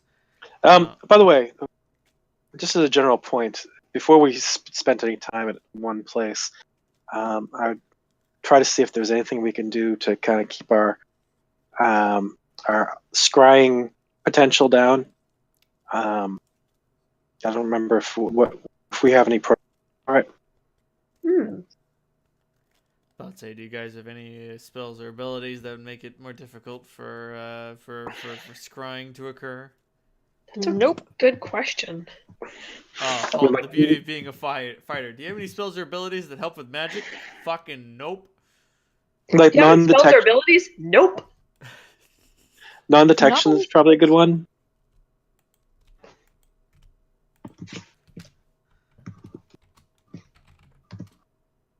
Let's see.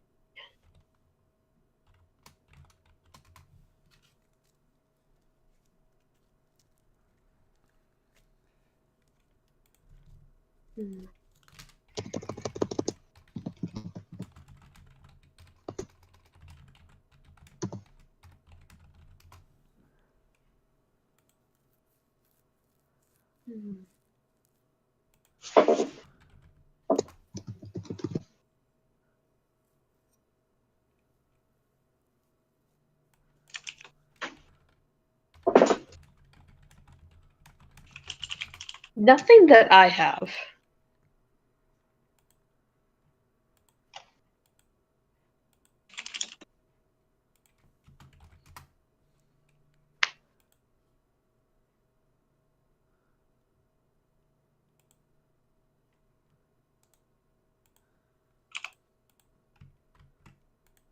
Fucking whoops. Not a wizard in sight, am I right? Who needs wizards? Clementine, you understand that lots of things are wrong with Ankara. Lots of things.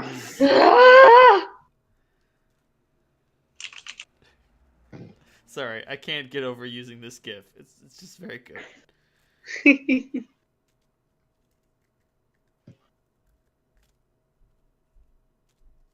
Fucking Dogo. What do you do, Dogo? Oh, I do lots of things. Lots of things. Lots of things. Can non-detection be made I don't think it can. Maybe. Non-detection also prevents location by divination spells, such as clairaudience, clairvoyance, locate objects, and detect spells. Also prevents detection by magic items such as crystal balls. So I'll say it. If it doesn't say it, it goes to scrying. It fucking goes to scrying. Let me look up permanency. anti-scrying?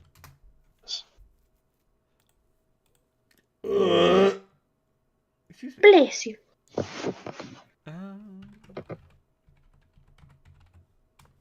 Well, shit. Yeah, that's kind of a lot.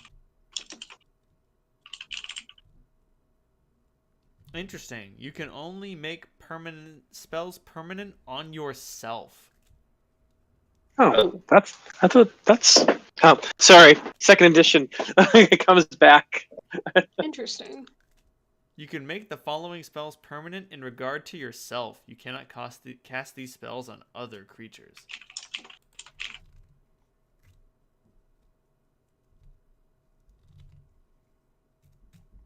And non-detection is not one of them.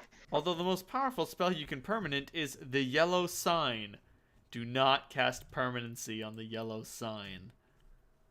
What the fuck is the yellow sign? It's a symbol of death created by Haster. Cool. Thanks. I hate it. Which makes you his eternal servant. If it kills you. No save. Pass. Dangerous Pass. private. No There are worse save. things to be, probably. Pass. No save. Pass. But Pidge, it's free real estate. Fucking Haster looking at your body just thinking, it's free real estate.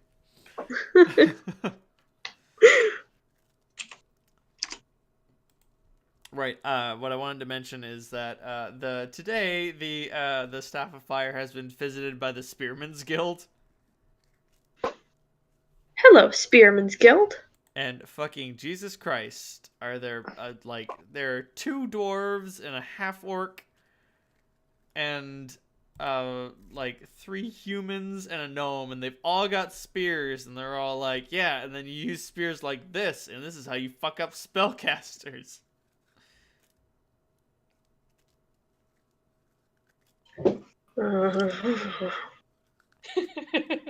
And they're describing like how spellcasters cast defensively, and they're like, oh yeah, they can dodge in a 5-foot or a 5-foot array, but they can't dodge in a 10-foot array. And they've all got like long spears and lances, and they're all like, yeah, you just ready, and then they back up, and then you fucking stab them when they're trying to cast spells, and then what the fuck do they do then? But you gotta get up in there quick. You gotta get up in there quick before they can do anything to you. It's kind of gross how they talk about killing, how they explicitly talk about killing wizards. Yeah, and what Sorcerers, happens if the wizard calls wizards, up their fire buddy? They just deserve to die, man. You just kill them. I'm trying to think of like a good like anti-spellcaster like racial slur that they throw out, because they're using it.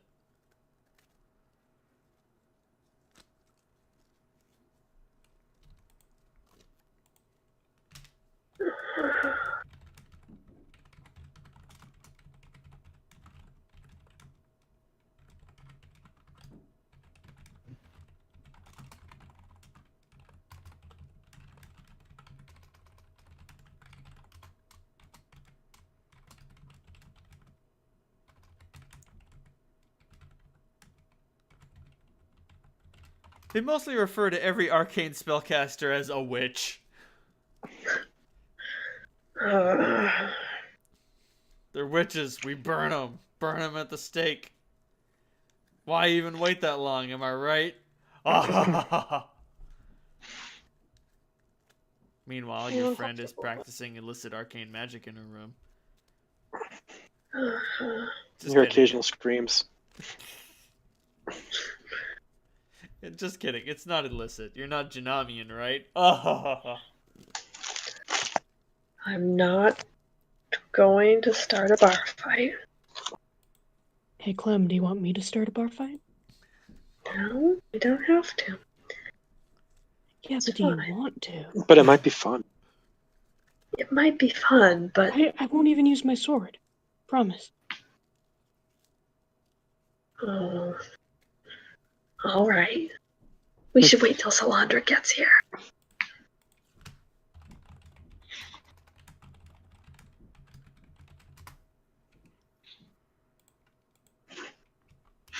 Barfa probably is not Slandra's thing. No. What? But she's a punk! She is, but her problem is really good at killing things. Unfortunately, I put all my points into murder.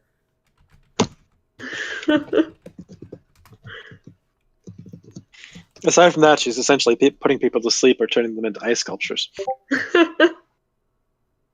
Though admittedly, the latter would be fun with the spearman. Halt, do you start a bar fight? Ooh, I'm tempted. I gotta make a little save here. That's not good enough. Slandra and McCavity are mysteriously elsewhere. So I'm gonna finish whatever drink is not currently making me drunk. Stand up and go over to this group of spearmen.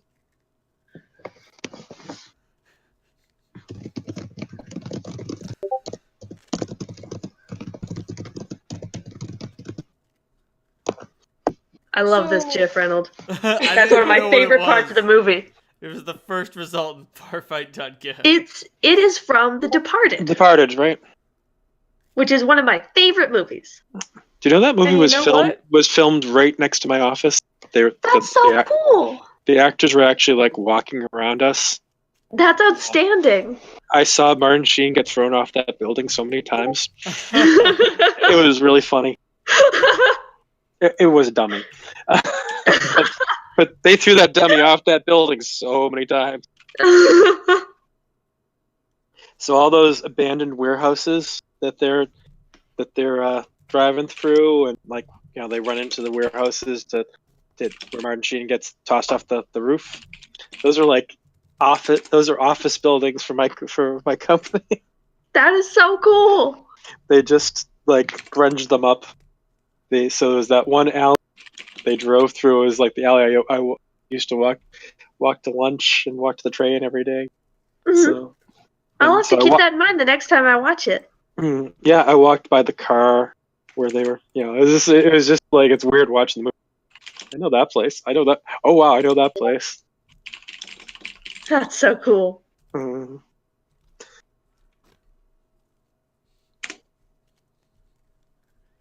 Can't do it now though. That entire area has changed beyond comprehension. So, Holt, are you wearing your armor during the fight or no? Oh, yes. Okay. No shield, though. Right. So that's -6. Right. So Did you ever that'll- take unarmed combat? Improved Mm, unarmed? No, I don't have improved unarmed combat, but I do have weapon training 1 close weapons. Well, That works. shit. So I have 36 AC, and that'll be plus 21 to hit unarmed. Well, Holt, it's gonna take a while, and by a while I mean like several minutes. I only mean measured in minutes. Like 8 minutes later. 8 minutes later, these 6 motherfuckers are unconscious. Does the noise Can I actually get my attention? The noise definitely gets your attention. Holt, What the fuck? Like, Holt, how do you start this fight? Like, do you start this fight with, like, some of my best friends are witches, or do you just, like, show them the glass? Like, uninvited, uninterrupted, just begin brawling these motherfuckers. No explanation. No explanation necessary. Gonna finish my drink, go right on up over to them, and say, couldn't help but overhear you boasting about your skills in killing wizards.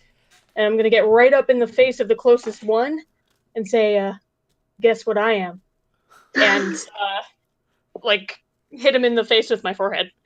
Before Yes. he can say a puss, like you headbutt this poor motherfucker, and like, oh lordy, Holt, you have horns. I do. Holt, you have scales. You can't just headbutt motherfuckers anymore. Oops. Like, do you remember that scene from the original X-Men movie where Hugh Jackman headbutts a guy, and like everyone who is at home and knows that he has adamantium bones winced for that poor motherfucker he decked in the skull? Yeah. Yeah, it's like that. My bad. This combat isn't gonna last like longer than 3 minutes, which is not enough time for the guards to show up. But, oh yeah, there is a commotion. Clem, if you want to join in on this bar fight. Absolutely. What do you Toby do? does also. Oh no, fucking rabid goat. I'm sorry, he's not rabid, but like he does have a headbutt. Isn't he like? Did he ever get up to like being a Sierra 10 monster yet? Something like that. He's probably close. Like, this goat is absurdly strong. We don't have a good hold down on what his CR is, but he's got like 16 hit dice, and his strength score is above 20. But he's a quadruped and he doesn't have like a lot of viable attacks. But like, if you get headbutt by Toby, Something's breaking. Something's gonna break. Like, Especially because most people are ass height for headbutts. Right. Oh, he does a Cox's strike. That he do. That's awesome. Yep. Either a Cox's strike or a cock strike, depending on what I tell him to do. Eeh. Like, Holt, I don't know if you've ever gone unarmored and sparred with Toby. No. Probably at least once on a drunken evening. Rivo used to a lot. That's true. But like, that goat, I fear no goat. But that thing, it scares me. I'm just kidding. Toby isn't that scary, but Toby is like, I'll put up a fight, and you're like, don't make me wrestle, you goat. And he's like, don't make me wrestle what, pink skin?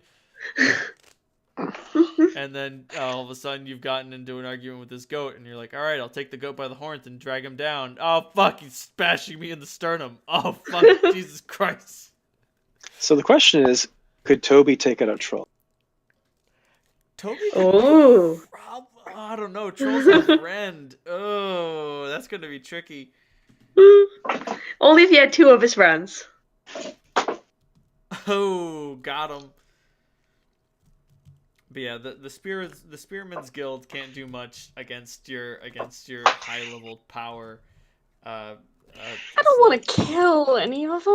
Oh no, none of them are gonna die. But you're like, did you ever watch that hallway scene in Daredevil where Daredevil beats the shit out of Russian lobsters? The one thing that always pissed me off a little bit was like the guys who get the shit kicked out of them keep getting up and keep fighting. And like, I don't know about you, but if Daredevil punched me in the face 4 times and then bashed my skull against the wall, I think I'd be done. I think just I'd be stay down. dead. Like, I just That's how I sit wanna down. Like, I'm not getting back up from that. And like, sure then shit, like that's just how fights work for the mortals of this realm. Like, hold, if you punch a motherfucker 5 times, which you can do in 1 round. Sorry, not literally 1 round. You can do it in 2 rounds. Like in Well, 20 four, seconds, you can punch a guy like 5 times in the head, and when you do that, he's done. The fight is over. He or she will just stop fighting you. I don't care if they are out of hit points or not out of hit points. They're done. If someone gets headbutt by Toby 3 times, they're like, you know what? Fuck this goat. I'm not fighting this fucking goat anymore. Oh, that Fuck felt this good. goat, I'm out. We should probably not stay here. That was really fun, Holt. Thank you. At some point during the fight, like a somewhat familiar looking cat girl comes out. What the fuck? There was an altercation. The perpetrator got away, and Holt's going to reach into his pouch and leave 20 gold on the counter. Oh shit. Bribery? Bribery is super effective.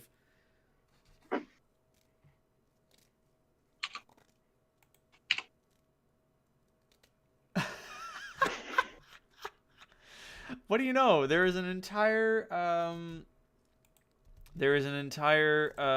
pile of all of the cats from Cats by name. What? That's awesome. Who'd have fucking suspected?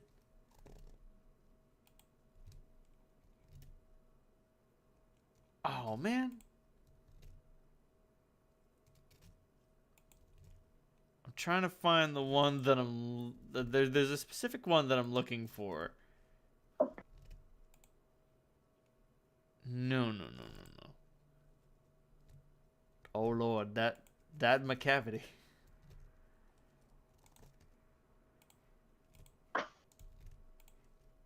Cause I gotta give. Oh shit. Here we go. Carbuckety? No, that's not the one.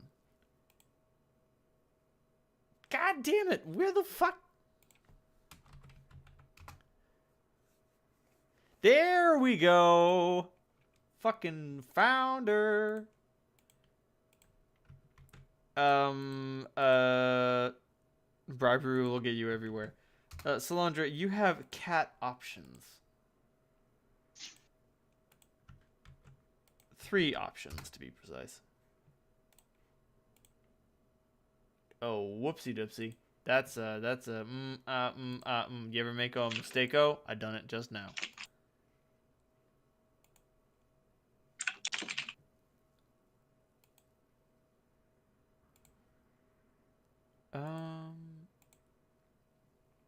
There we go.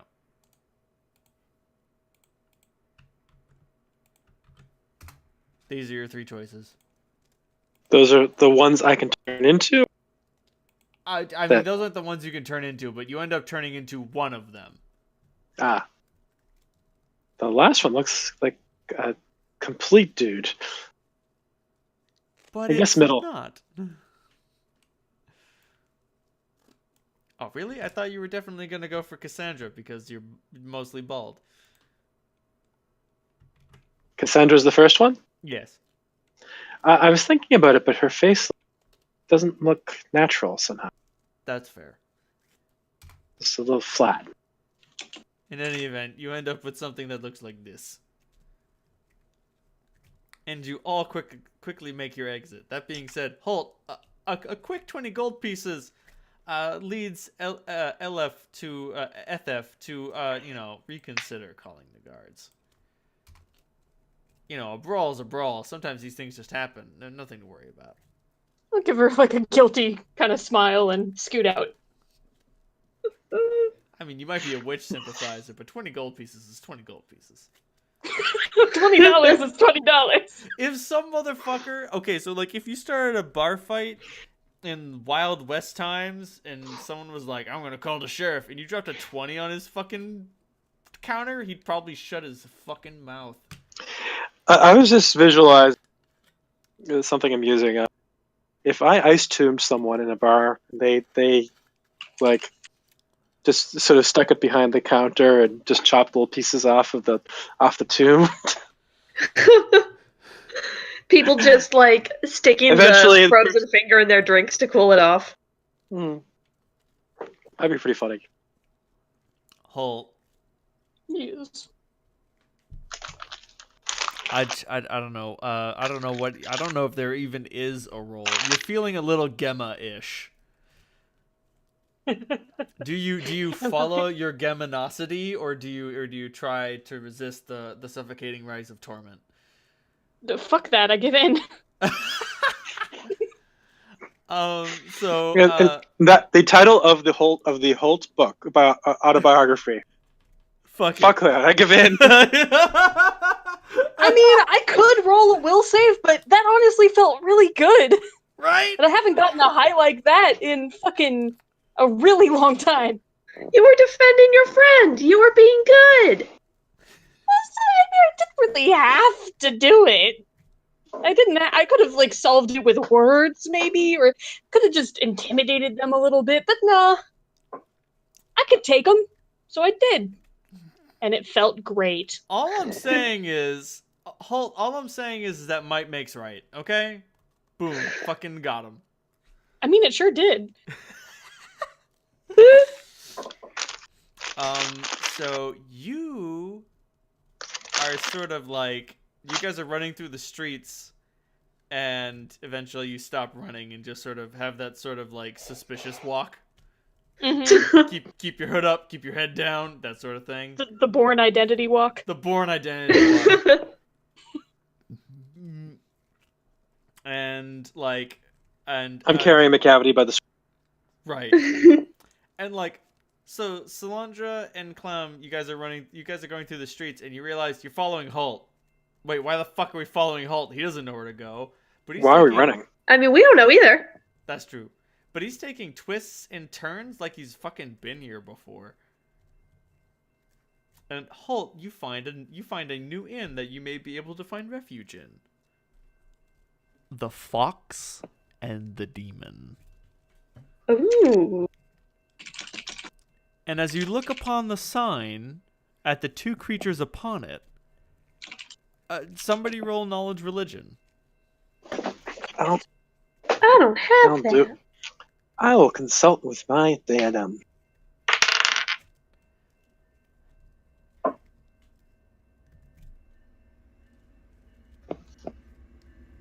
Oh, that's a pretty.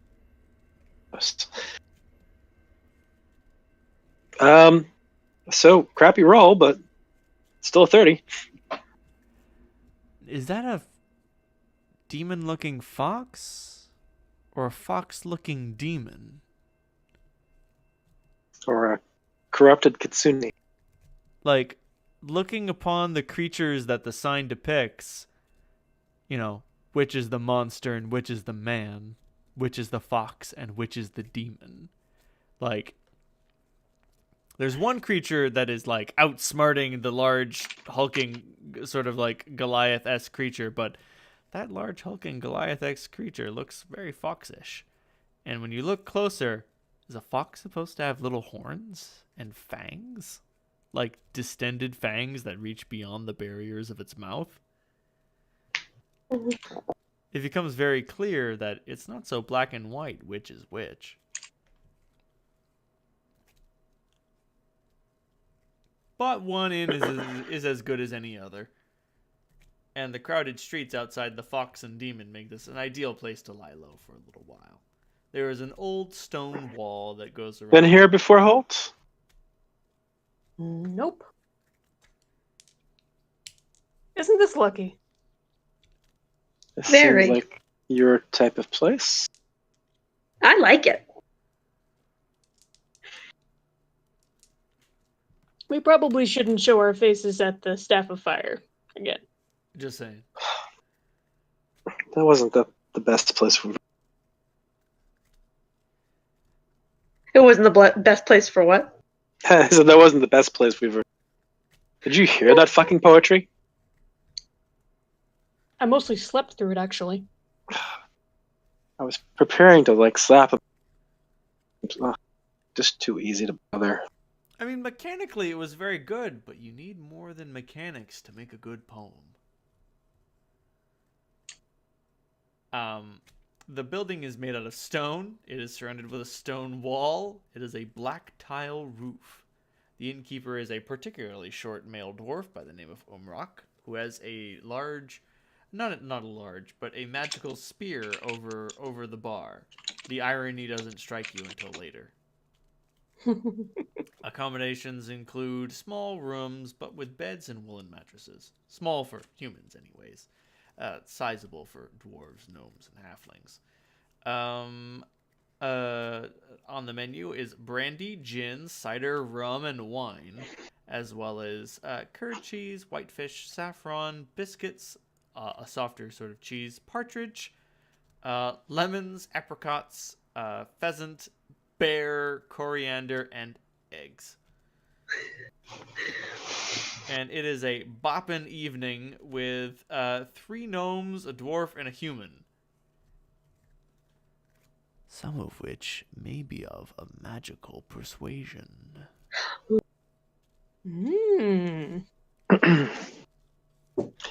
Probably using detect magic.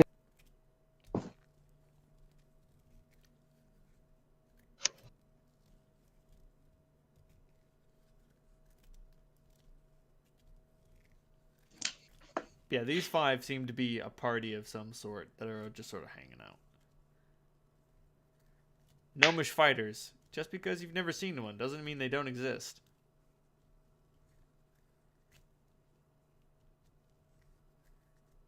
But in any event, you arrange for accommodations and you spend the evening here. Is there anything in particular you would like to do? Nope. Probably chat up the barkeep and ask about the spear over the counter. Oh, he spins a yarn about how the spear was recovered from the Battle of the Seven Winds. It was recovered from the Battle of the Seven Winds, you know. As he goes on to describe how it was wielded by one of Gemma's personal bodyguards, so he attests. I'm going to verify that information. Do you touch the spear? No, I'm not going to touch it, but I am going to ask Emma if what he's saying is has the ring of truth.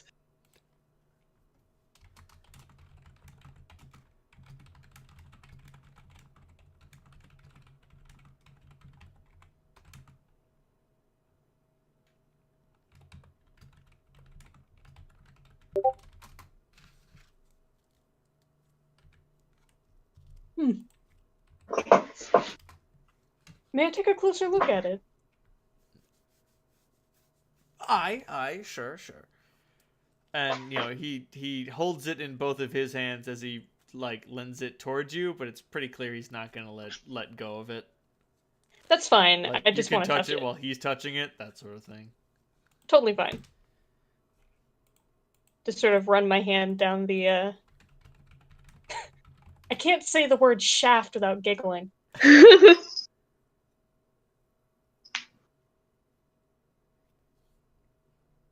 Touch the stick part. Yes, I'm going to touch the stick part and just test the edge of the blade. So you My see thumb. an image of this thing, Ooh. and like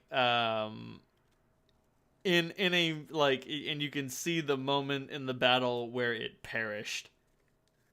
And remember, these were true summons. These demons and devils were fighting for keeps. These weren't like, oh, you're summoned here, and if you die, you poof back to the abyss. This was, you're here. You are fighting for this world. If you die for reals. And this motherfucker gets fucked up by a paladin super hard. He skewers some like lesser soldiers, like, oh yeah, I got a spear and I got a beard attack. Like that beard fucks people up, man. It gives you devil chills. It's got a lot of bites. It's nasty. But some crazy half-mad paladin hits this motherfucker with an axe, and just the wound splits open and it starts bleeding, and my god, does it not stop. And like the look of terrified disbelief on this creature's face before it expires is priceless. Like, yeah. Like teaching a deathless creature what death is like is it's a lesson that you never see. Cause like by the time children know what death is, they just sort of figured it out. You never see it click. You know what I mean? Like even dying children can't make the connection in their head. But this guy's got an intelligence score of like 16. So when he was bleeding out on that battlefield beneath the starlit sky, as some holy warrior with a glowing weapon burning with the light of Marduk's cut him in half, he was like, oh, this is what death is. Oh no. Wait, I take it back. Wait, I take it back. Put me back in the pit. Will I dream? Like, obviously, you don't know the thoughts that were going through the creature's head, but if its face are any indication, it had serious regrets about its life. In any event, you can confirm the weapon's authenticity. Yeah, I definitely, wow, that's something else. An excellent memento for above your bar. And for what it's worth, I can, whoever told you that story was telling the truth. And he makes a sort of like incredulous expression, just like, oh yeah, it's some weirdo tiefling is agreeing with me. I bet he wants a discount, but whatever. I don't need a discount, and I'll definitely tip him well before heading up to bed. Right. Like there's no animosity and there's no like overt racism, but just like, oh yeah, some tiefling motherfucker tells me that my magic demon spear is really a magic demon spear. Thanks for humoring me. Or getting it right. Fucking who knows. Back above the bar it goes, and if anyone fucks with me, they're gonna get the stabs. Man, bearded devils are fucked up. Yeah, they are. They're so cool. They get a fucking beard attack. Special attacks. I could do that. The beard. If I had taken, there's a witch hex that allows me to have all of my hair be extended and prehensile. Oh man, you'll meet that Shadowrun character later.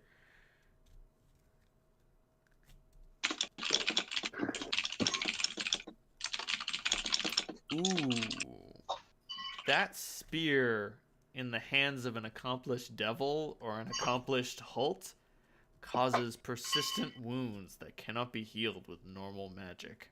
Jesus. Well, I'm not a spearman. That doesn't mean you don't know how to use it. Yeah, But like, you're right. if you wielded that spear and you stabbed someone, like they would bleed until they died. It's gonna hurt the whole time you're dying. It's never gonna stop. I mean, somebody might succeed, but like there is a caster level check on or spell, a caster level check or spells cease to function on the wound, and a heal check and a particularly decent heal check is required to staunch the bleeding. Jesus.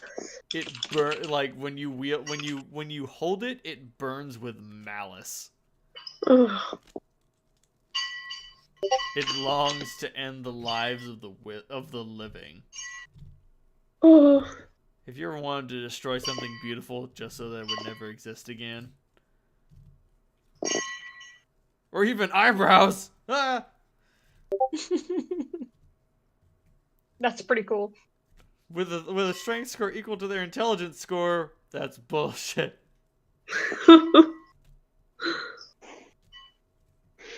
Can't use weapons, but still 1 die 3 plus 5 my int bonus is just not a joke. That's not a joke, number one. And number two, you can throw objects with it.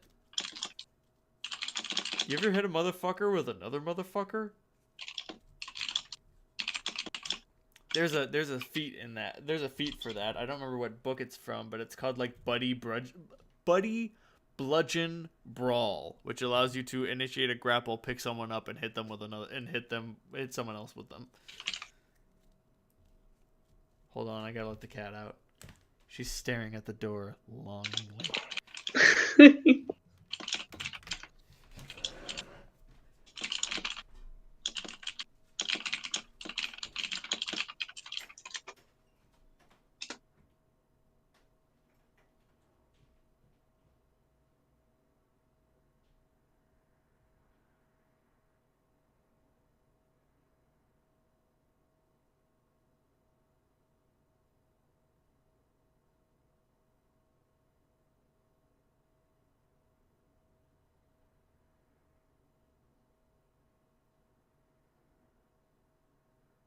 Hello. Hello. Okay, just making sure I didn't disconnect. No.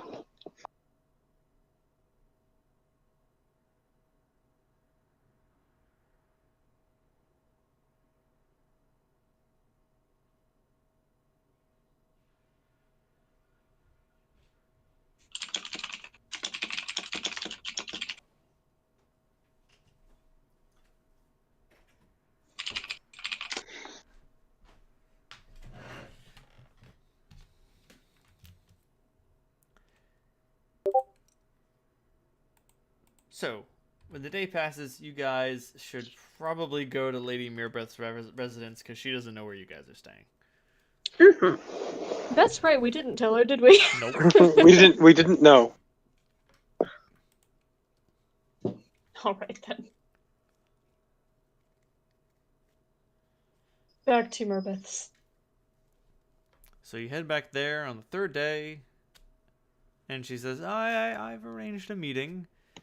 She's willing to see you on account of what I've shown her, but there are things to discuss. Yes, there always are.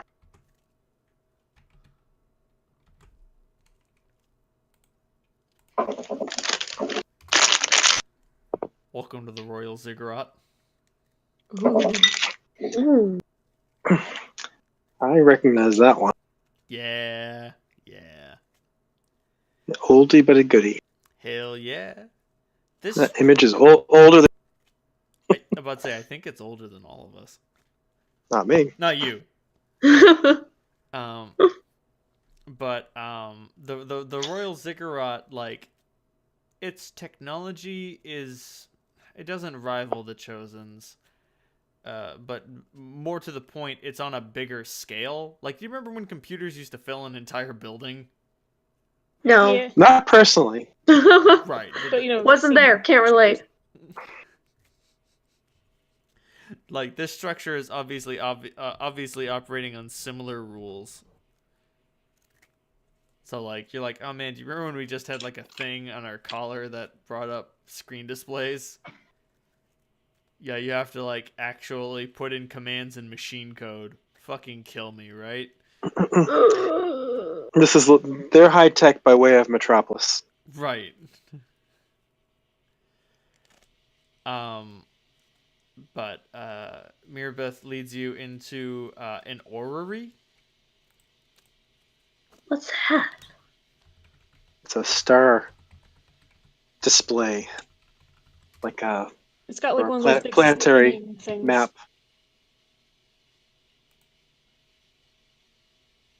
Oh, fuck yeah, give it to me, fam.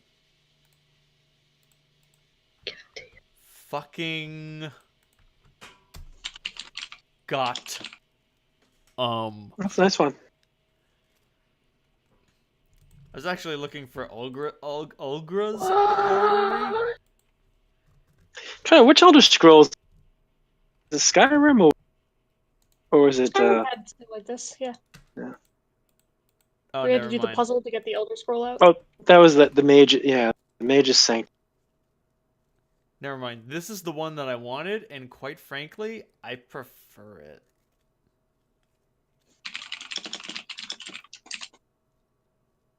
Moving one. Oh, there it is, the Oh. same one.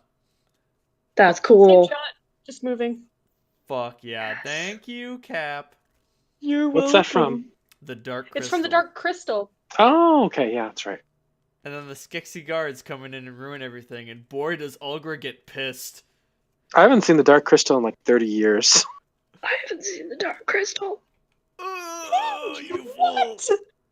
At all? I just watched Labyrinth for the first time like 2 months ago. Really? Oh, I know, Jennifer we're Connelly. getting there. It was pretty good.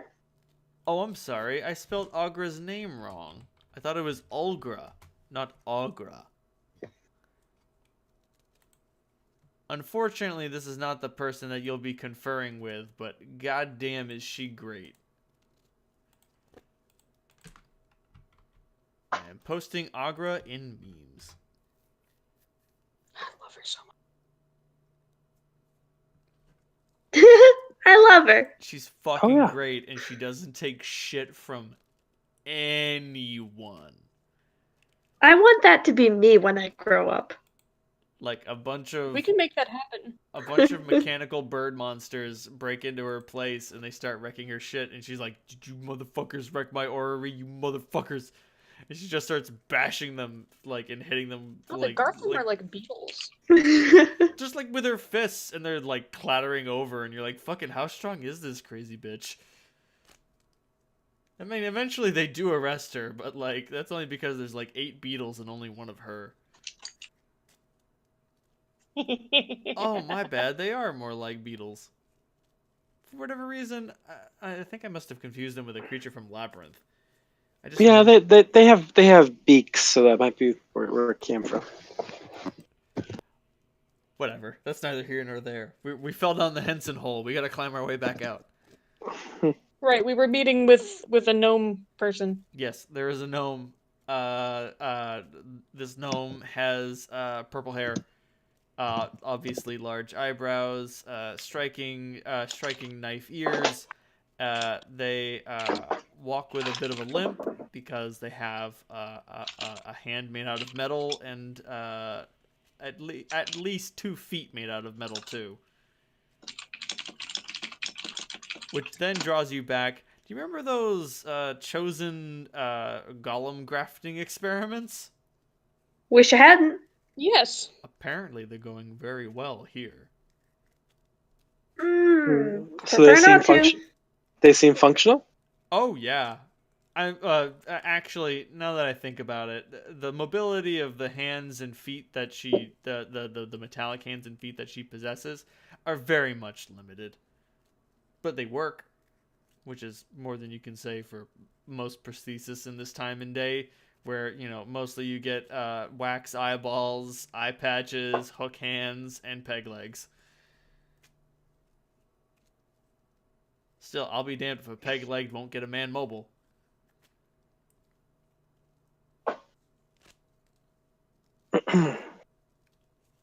But What was her name? What was her name again?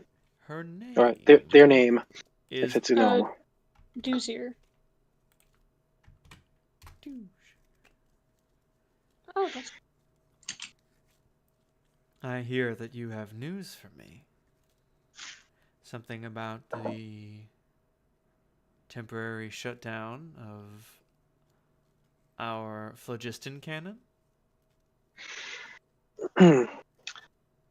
The interaction between your weapon and what the Janarmians were doing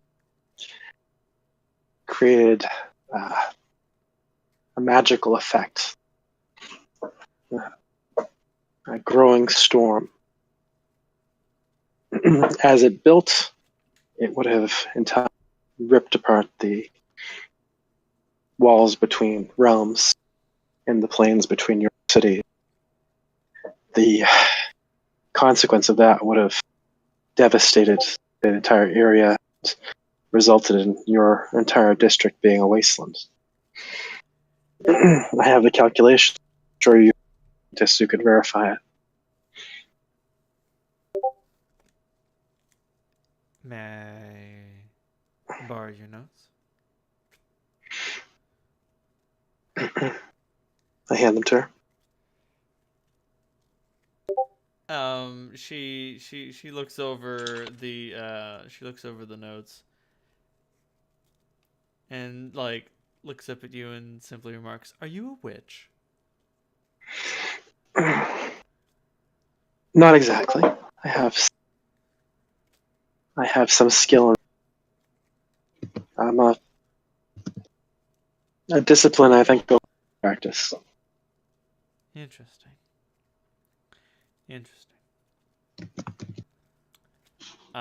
She looks over your notes a bit more and simply remarks, "Have you ever studied into the phlogiston compensation equation?" Is that a technology roll or a science roll? You have no fucking idea. It's a bluff roll, babe.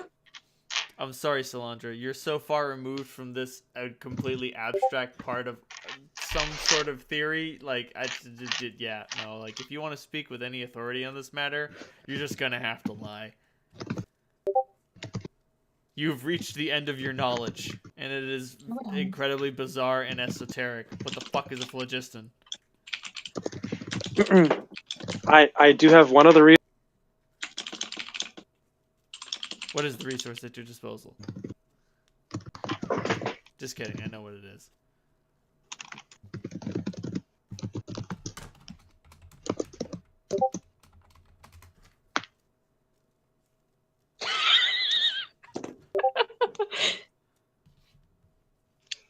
It's like, is she trying to make... Oh, well, that's a bad roll. That's a fat... Well, Three. I will do a sense motive of determining if she is bluffing. Go for it.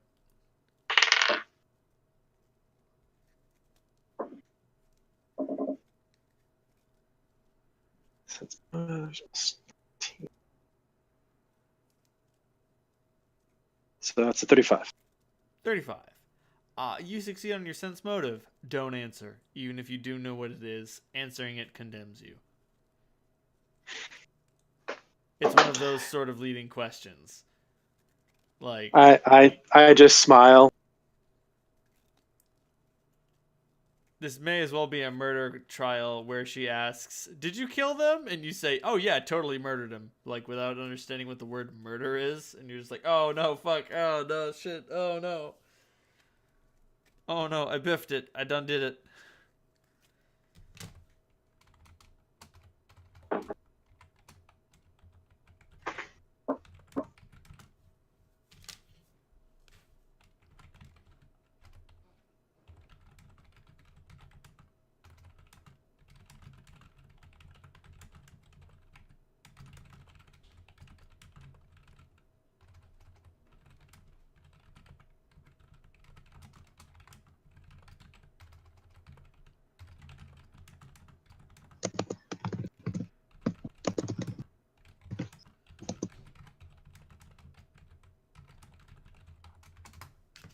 How's that for some techno babble?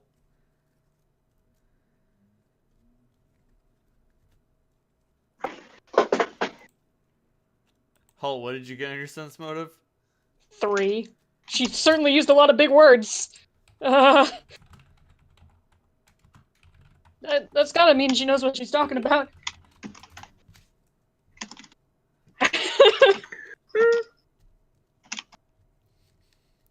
Don't be a pussy. This girl seems legit. Monster the other...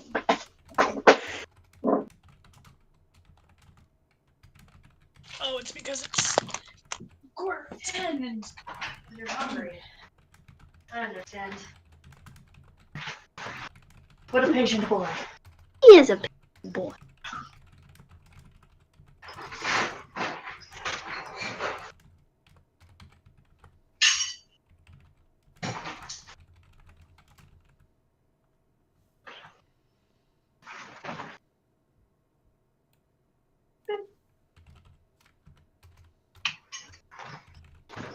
I love you.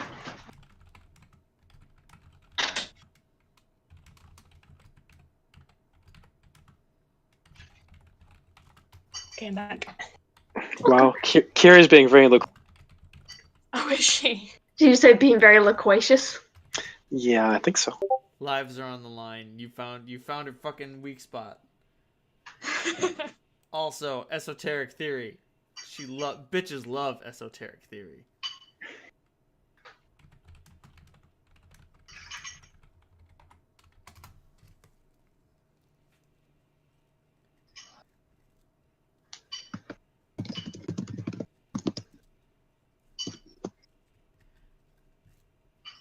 Salandra, does that sound sufficiently bad? Yep.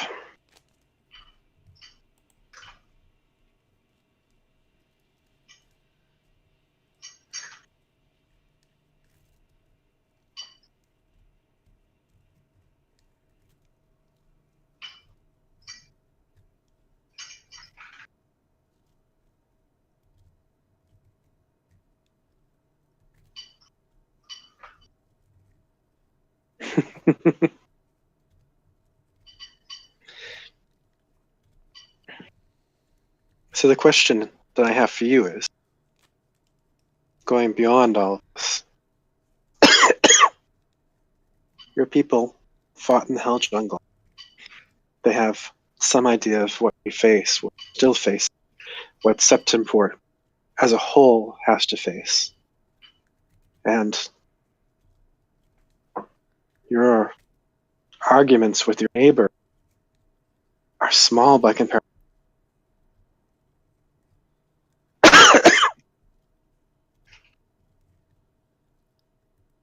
A neighbor, perhaps. Do you call the wolves at your door neighbor? I suppose you could. But to invite them in is only to invite disaster. What happened? Clementine leans up and says, wolves are an important part of the ecosystem as anything else, and I think that comparing it is inaccurate at best. I think And you would think that.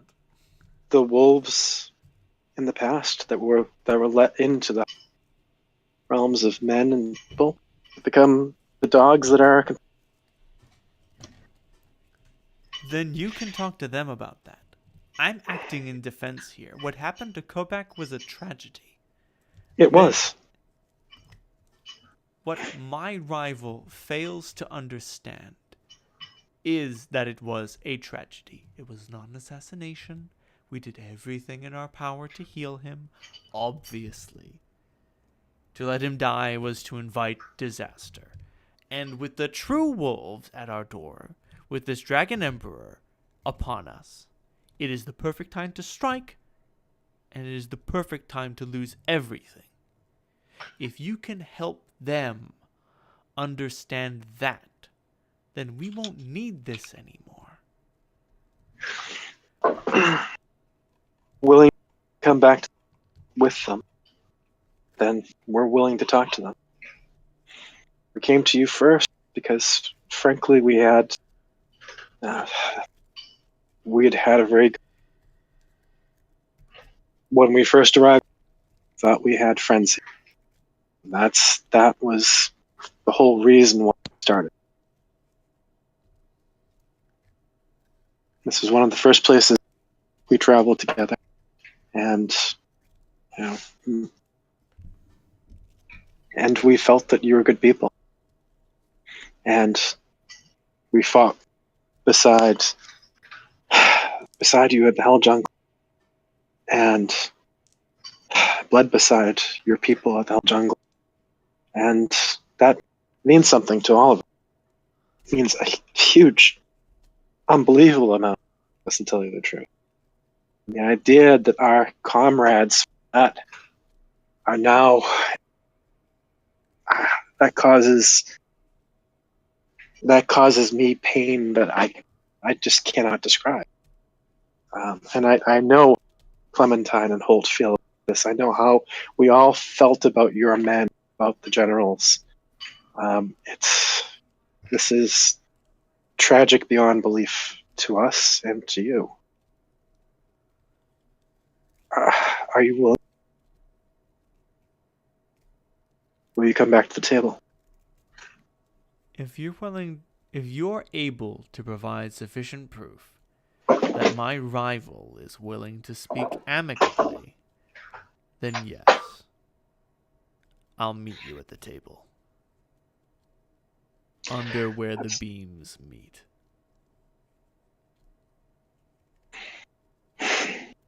That's still a dangerous place. Exactly. I'm counting on it.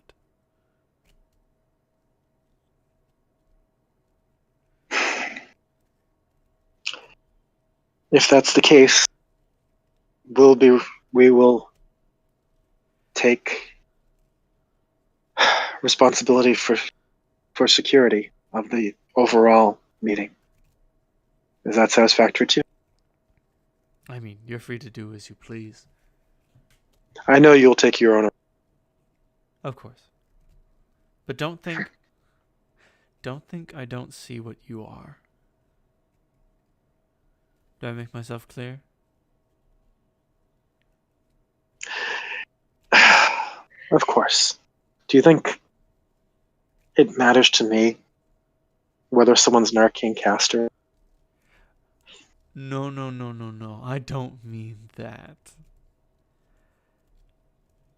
I'm talking about the harlot you carry around in your mind.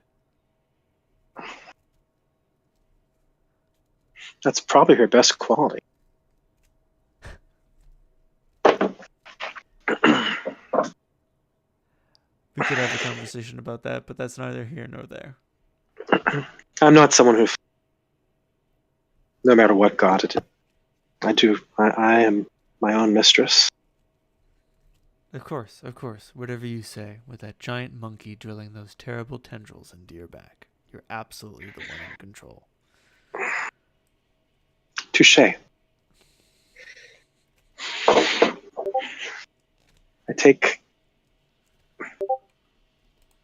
take what allies I, because the fight's important enough. I've given up things that are important to me.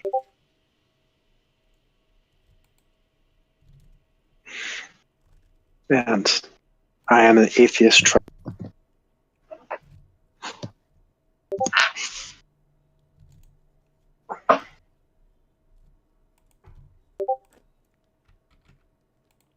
An atheist who consorts with the divine. What are the divine?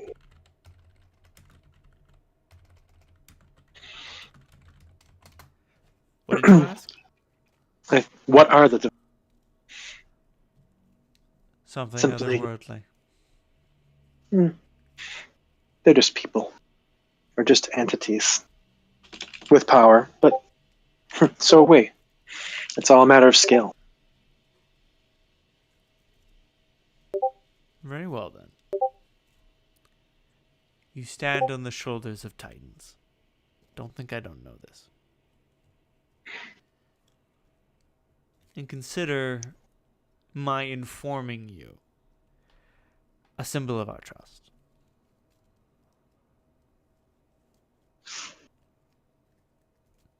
And just you know the kinds of powerful things that are involved in our lives now, so just please understand that when we're asking you for help, it's because we know how important this is, and we want to make sure that everyone here knows it as well. This is nothing to be trifled with. Exactly.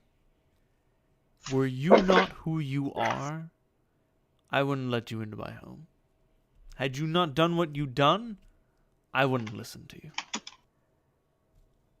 But I understand that you three are on the front lines of a battle that I need to join. I want to join. But what you need to understand is that joining this fight leaves us vulnerable. If you can help me eliminate that vulnerability, then no longer will Ankara's attentions be divided. We will no longer have to sleep with one eye open. We will have eyes only for the enemies of Septemport. Then we'll do what we can. I'm doing a sense. Let's see if I believe her. I believe she, I believe she really has the best intentions at heart.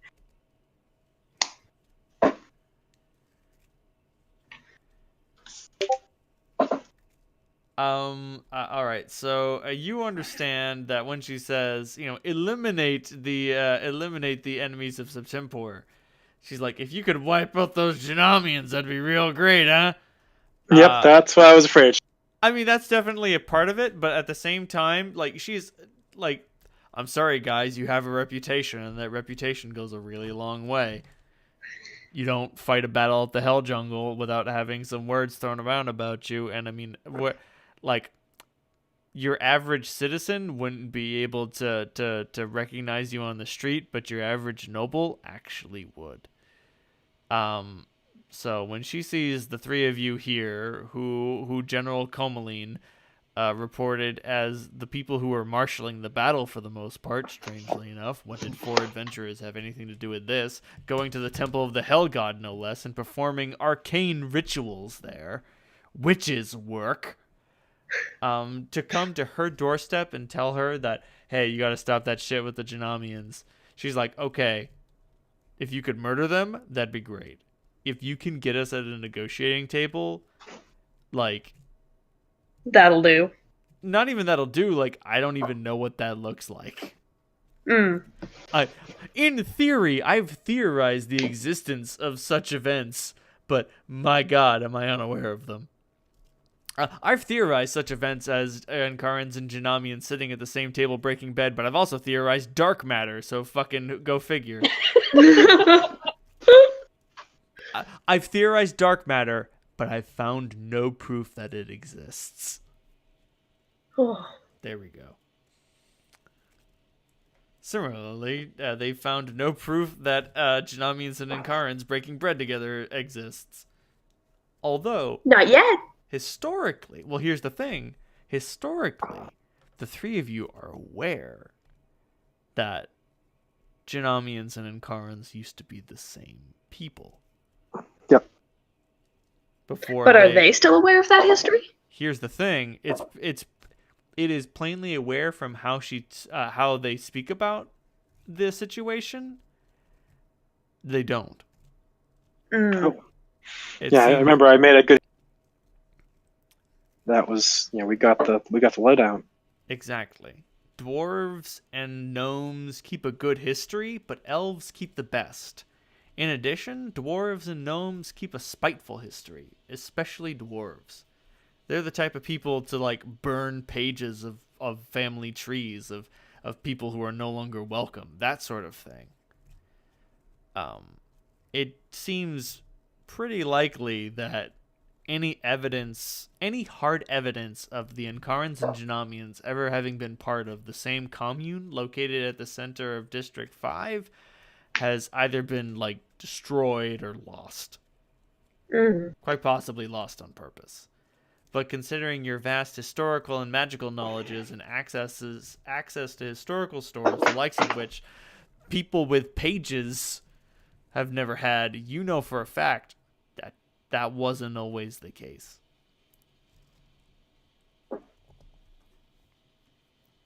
Like, Solandra, you only spent a couple hours in Elf City, but man, Elf City gets in you. Am I right? Mhm. I didn't Well, I look grew at a up there. book. You also did grow up there, and you may have looked over some very old books that you were barely able to read and been like, "Oh wow, oh wow, what? We know what about what?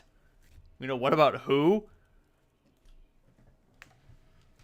Disparate pieces of information gathered over 40 years, pointless, useless, but now all of a sudden, All the like, garbage books that I still have piled up in my little inaccessible nook in Oasis, exactly. And I mean, like, a which I keep on meaning to bring to Alexander.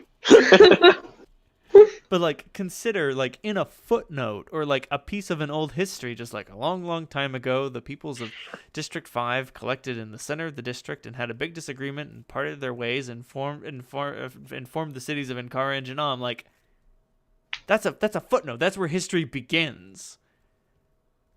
But like for these people, and that like that history goes back 700 years. For these people, history goes back like 400 years. And 400 years ago, they were already enemies.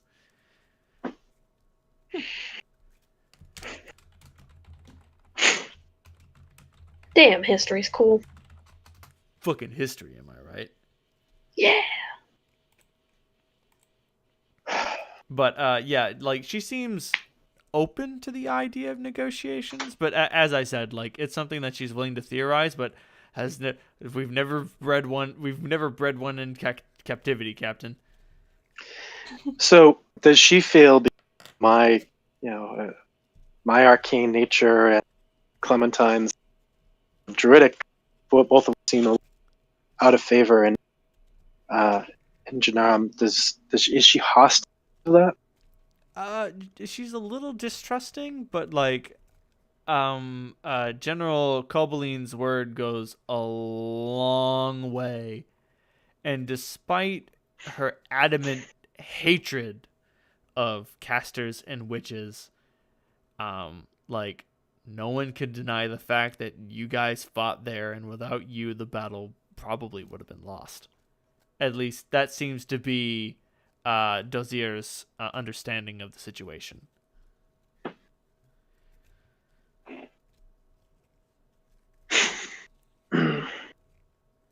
I'll extend my hand to her. She spits into the metal one and hobbles towards you on a cane.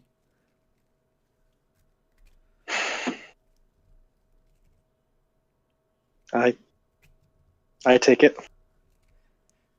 You shake that spit-covered hand. Oh yeah, that's some saliva right there. Well, am I supposed to fit too? I always. It's not necessary. But like this gnome stares dead into your eyes. And make a perception roll.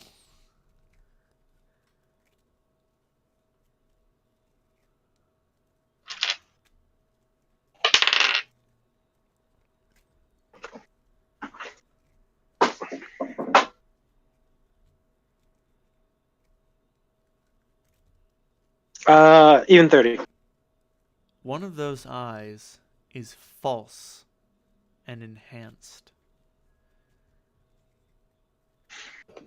As she stares into your eyes, you focus on one of them, and like a certain part of it like twists around the iris, and you're like, whoa, that's not normal, and twists back, and like the opening of the aperture is more mechanical than it should be. Like the way a mechanical aperture opens will never be as smooth as a fleshy one. I want to offer heal her, but I'm sure she would not receive it well. Who was it that said that? Like, I don't know how this happens, but Clementine, you catch a waft of that thought. Solandra, you were thinking too loud. Clementine, why do you think Dozier wouldn't want Solandra to replace that eye with a flesh eye? It's better somehow. No. Well, I was thinking of actually. There's an exact line in the dialogue that you have had with Dogo that establishes why she would want to keep it. Just because it's different doesn't mean it's evil. Nope. Probably like the Mortal flesh is weak. there we go. That's the one.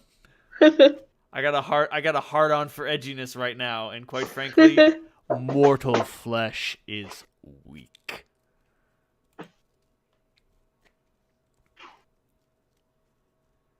Personally, I think that's what's so great about it, but I guess not everyone shares that sentiment. I guess these motherfuckers are just wrong. Am I right? Well, the It's metal different and flesh, therefore wrong and therefore bad. the metal flesh that they're using doesn't affect. But okay. It's not great. They're working on it. It's in alpha. Give them a break. They're doing their best.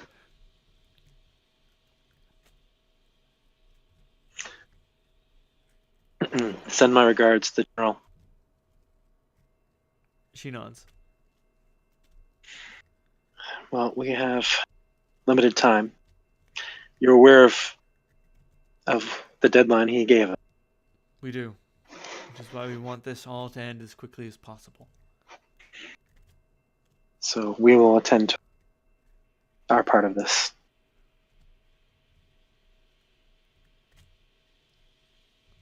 Good luck. Well, Farewell. do you have any means of communicating quickly? Did you say communicating over long distances? Yes. I suppose it can be. I suppose it can be risked. She snaps her metal. She snaps the metal fingers on that metal glove, and boy, does it make a noise! Ow! Like fucking snapping the Infinity Gauntlet style, like thud. And a little robotic rabbit comes up to her and climbs up her body, and she leans down and whispers something to it, and it comes back with it kind of looks like a crab, but she rips open the center of it, revealing it's a speaker crab. And like there's a switch on it and some knobs and some levers, and she's like, give me a moment, and she moves some things around in a certain formation, says, this should get in touch with me on my private line. Don't mess with it too much, and don't I bother won't. using it in Janam. There's too much interference. They pollute their airways.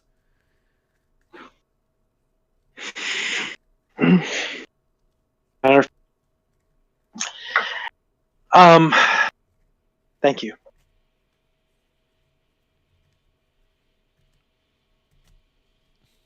She nods. I really need a cigarette. A cigarette. Oh, sorry. Feeling a little stressful? That mental voice. Yeah, is going over the Wi-Fi.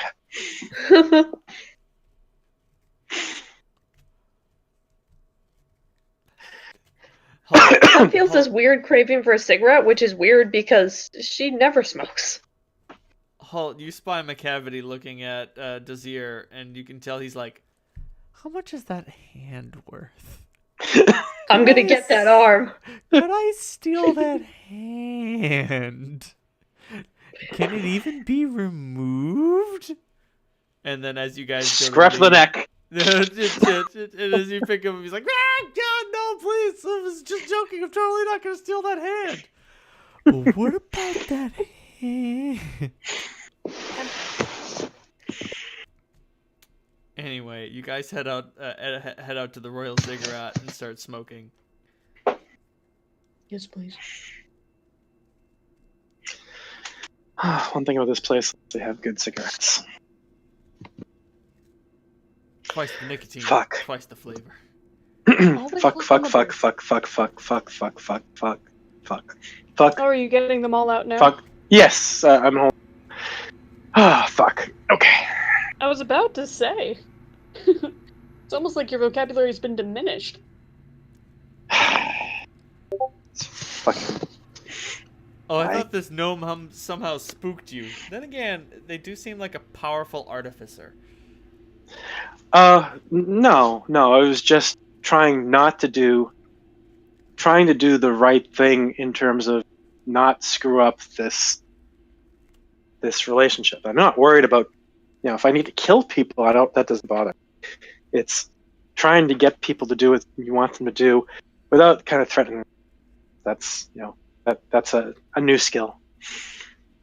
I'm honestly really impressed. You did really well, Salandra. It's her fucking.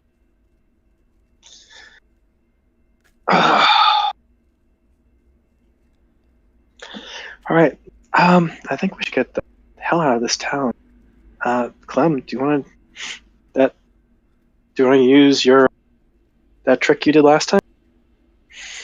Since we've never been to Janam. Have you been to Janam? Have either of you? I have not. Yeah, I've never been. So we don't really have a way of getting there fast unless we. Yeah, absolutely. I mean, I could try teleporting blind. No, that's okay. Slander seems to be like, speculating.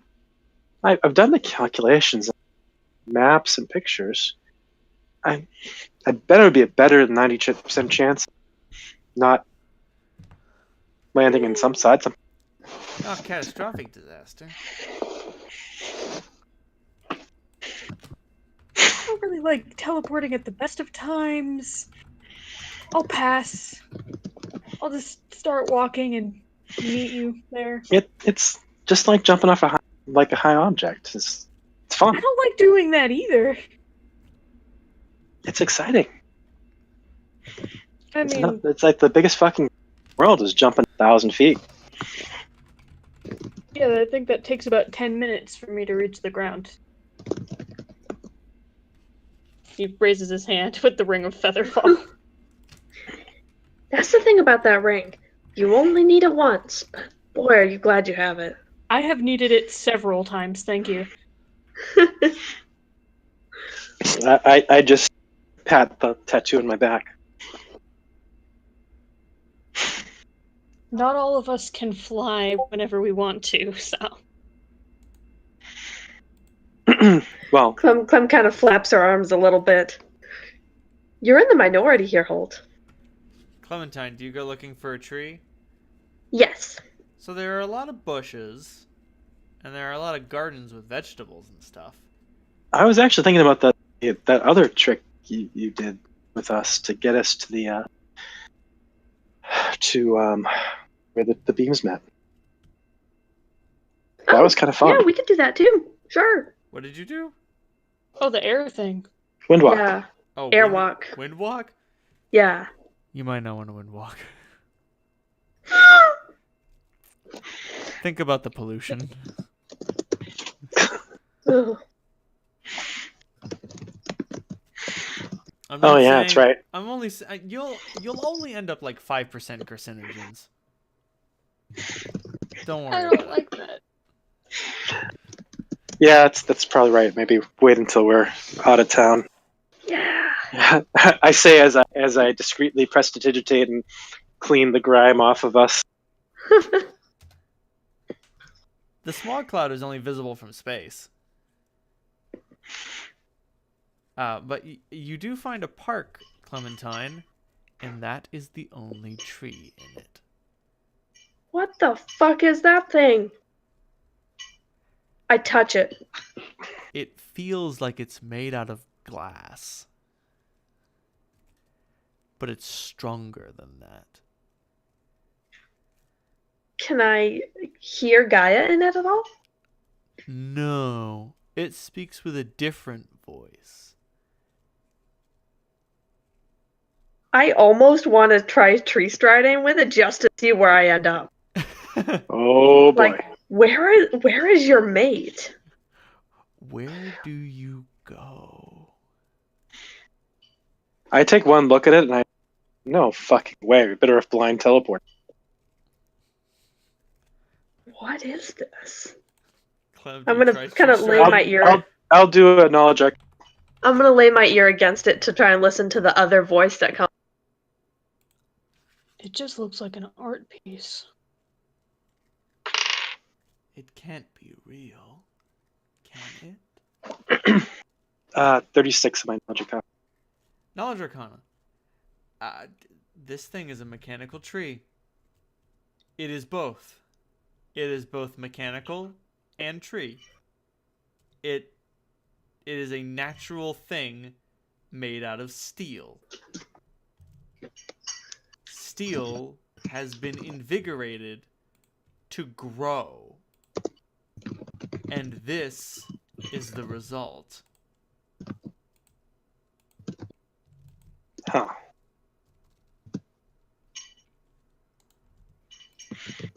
But you can make it interesting.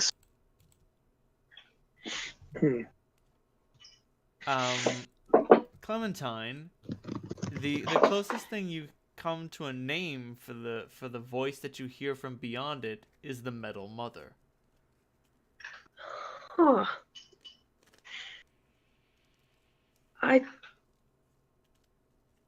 Where Gaia is the womb of the earth, this thing is the womb of the forge. Can I commune with nature on this? You may not. Okay. Sort of. Do you mean like cast the spell Commune with Nature? Yeah. Fucking screaming cowboy.gif. Yeah. Nope. I mean like that's my response to you initiating that idea. And Oh, I mean like Damn it, Clementine set her brain on fire again. Stop the flames. I'm not gonna say it won't work, but like Jesus Christ. All right. I'm not I gonna do hate it. it when her eyeballs start to boil. I mean, Smells you bad. totally can. No, I'm not gonna commune with nature with it. I really want to tree stride. Do it. You I won't mean- know balls. If there's no mate to it, I'll just step out through the same tree. Exactly. All right. Look, What if the mate to this thing is... guys, I just gotta. Do you want to come with me? No. Don't want you to do it at fucking all, but if you're gonna do it, you're gonna do it with me at least.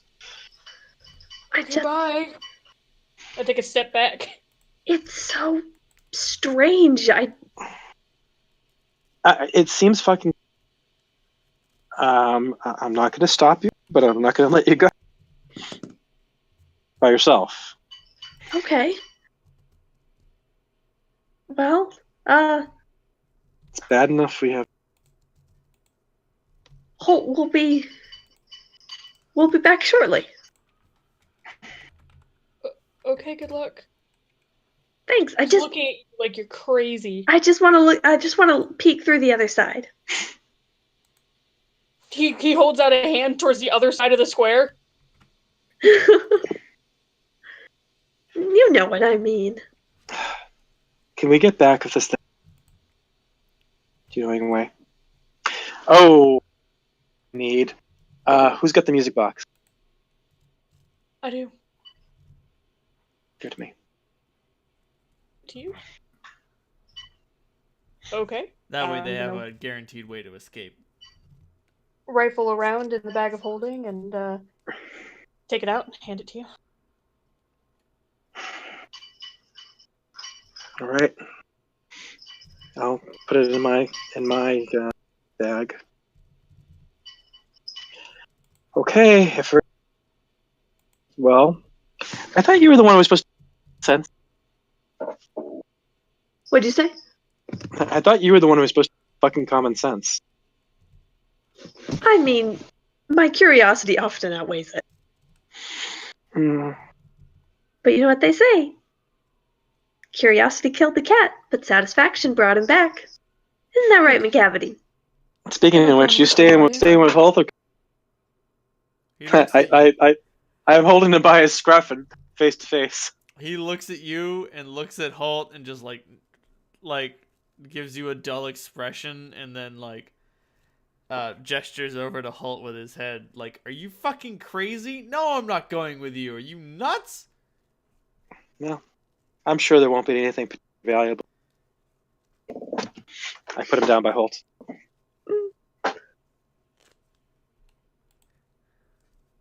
Did he react to that? No, not at all. Okay. Even his greed knows boundaries, and this is it.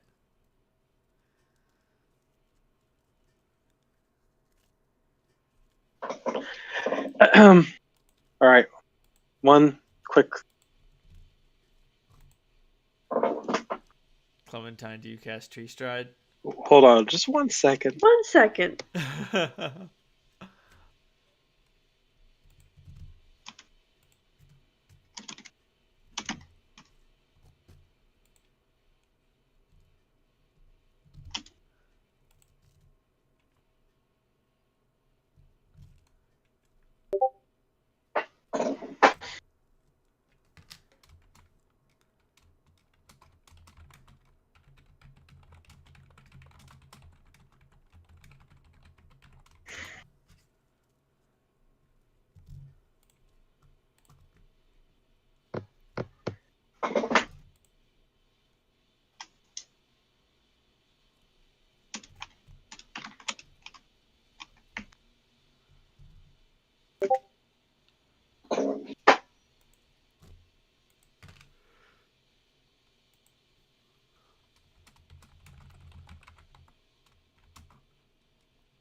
All right. I put my hand on Clem's shoulder, dig my nails in. If You'll be fine. it's gonna be fucking done, we're best to be done fucking sooner. Alright, I cast Tree Stride. Oh boy. Clementine, have you ever used a Tree Stride before? Yeah, many times. You're not supposed to be going this fast. And yet here you are, rolling around at the speed of fucking sound. And when you are thrust forth, you end up I here. drag Clementine towards me and wrap my arms around her. You guys go hurtling through slip space like the fucking TARDIS. Flying Whoa. end over end over end. And when you plop out of the tree at the end of the road, you end up in a place that looks like this. What the hell?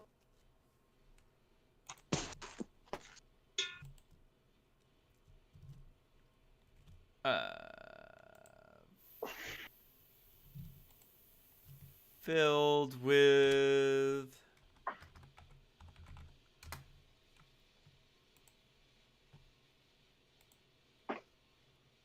Oh fuck, we're in Mechanus. ding ding ding ding. You have a sufficient knowledge planes to figure that out. Filled with things that look like this. I guess you'll have to click the link. Oh.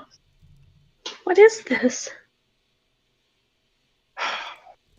This is a plane of pure order. Fuck. This is Oh, so strange. those things are Modron. They're creatures of absolute rigid law. No passions, no creativity. They are just things that serve their purpose. I thought that they were allegory. Fuck. I thought all this stuff was allegory. It's like an This is fucking upside down cool. world. It's so. I don't I mean, it's like it's it. kind of but awful. It's so. It's so strange.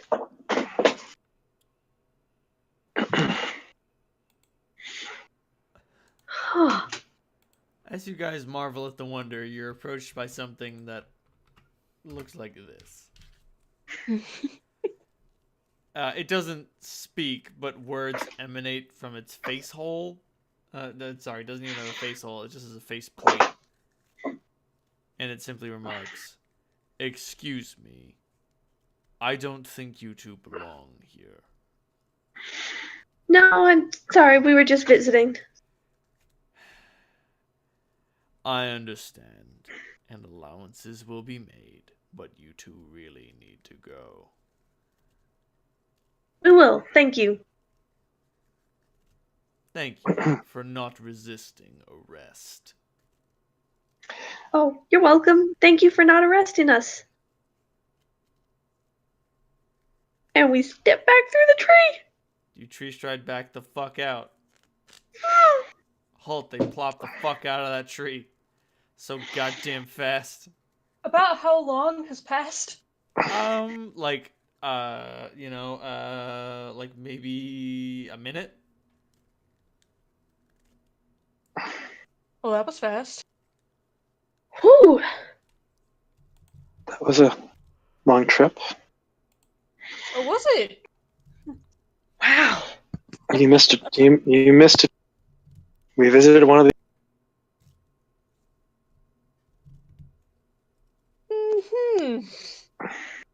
He gives you a look like he half thinks you're bullshitting him. That was weird. You okay? Oh, Clem, Yeah. if you have never not felt guy before, oh fuck, you never not felt guy right there. Yeah, Gaia's so far from there. But it wasn't good. It was just really different. It was so strange. It's a new natural world, one where the Metal Mother has dominion.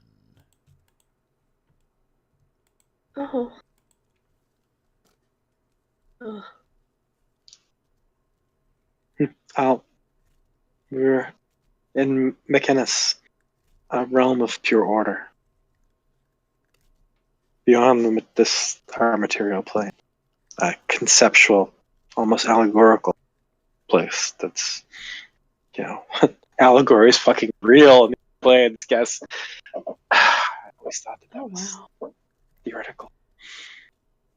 That was a fucking real, wasn't it? That was a what? It was a what? No, I'm looking at Clementine. That was a fucking real, literal place, wasn't it? Yeah. It was allegory, and it was fucking real. And the giant robot guy was going to arrest us. So that fucking explains a lot. I mean, even the stuff that you guys told me about your... How much did they actually tell me about the whisper dream? Not that much. The bits and pieces, we tripped out on Whisper and went to another plane of existence, and Clementine got hurt real bad. Could you please fix her, please? Yeah, that was the long and short of it. But one of the big things that sort of struck you, even though you were only in Mechanus for a short amount of time, like you could see the gears turn, and they all turn at once, and they all turn in unison. And the result perfectly meshed. Exactly. The result of which should be a gigantic quake, but there isn't a quake. There's just a tick, a rhythm. And even in the short amount of time you were there, it became within you, and it overtook you.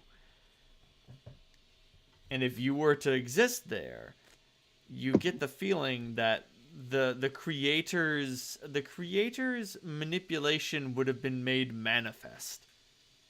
If he really does have the ability to dictate everything everyone says and does, or if he just knows that, on Mechanus, that power would be more absolute. Because everything there is little to no element of chaos or entropy. Exactly. Everything there is already like that. Fuck. I mean, it was beautiful, but it's a fucking chilling realm of where there are no choices, where there's creativity, where everything is predetermined and predestined, and everything has an exact purpose and nothing else. I mean, that's a fucking depressing concept. I would say it's a nightmare, but nightmares are more whimsical. I mean, it's not an Doesn't evil sound like a great place. place with no passion, bloodless, just gears and metal. Let's get the fuck out of here. Yes, please. Yes, please. What's that line from The Matrix? And then I have to make a choice. No, you've already made the choice. Now you need to figure out why you're going to make it. Oh, that's good. Similarly, on Mechanus, there are no choices. You've already made them. All you can do is figure out why. Anyway, that'll do for this episode of Septemport. Nice. Whether you guys teleport or leave the city limits and air stride, or leave the city limits and find a tree, we'll deal with that next session. Okay. Y'all get 15,000 experience points for a fantastic session, and y'all get 10,000 experience points for executing some excellent diplomancy. Good job, Go Solara. diplomancy! Thank you. So that's 25,000 altogether? You said Yeah, 10, that sounds 15, and 10, right? Yep. I like it.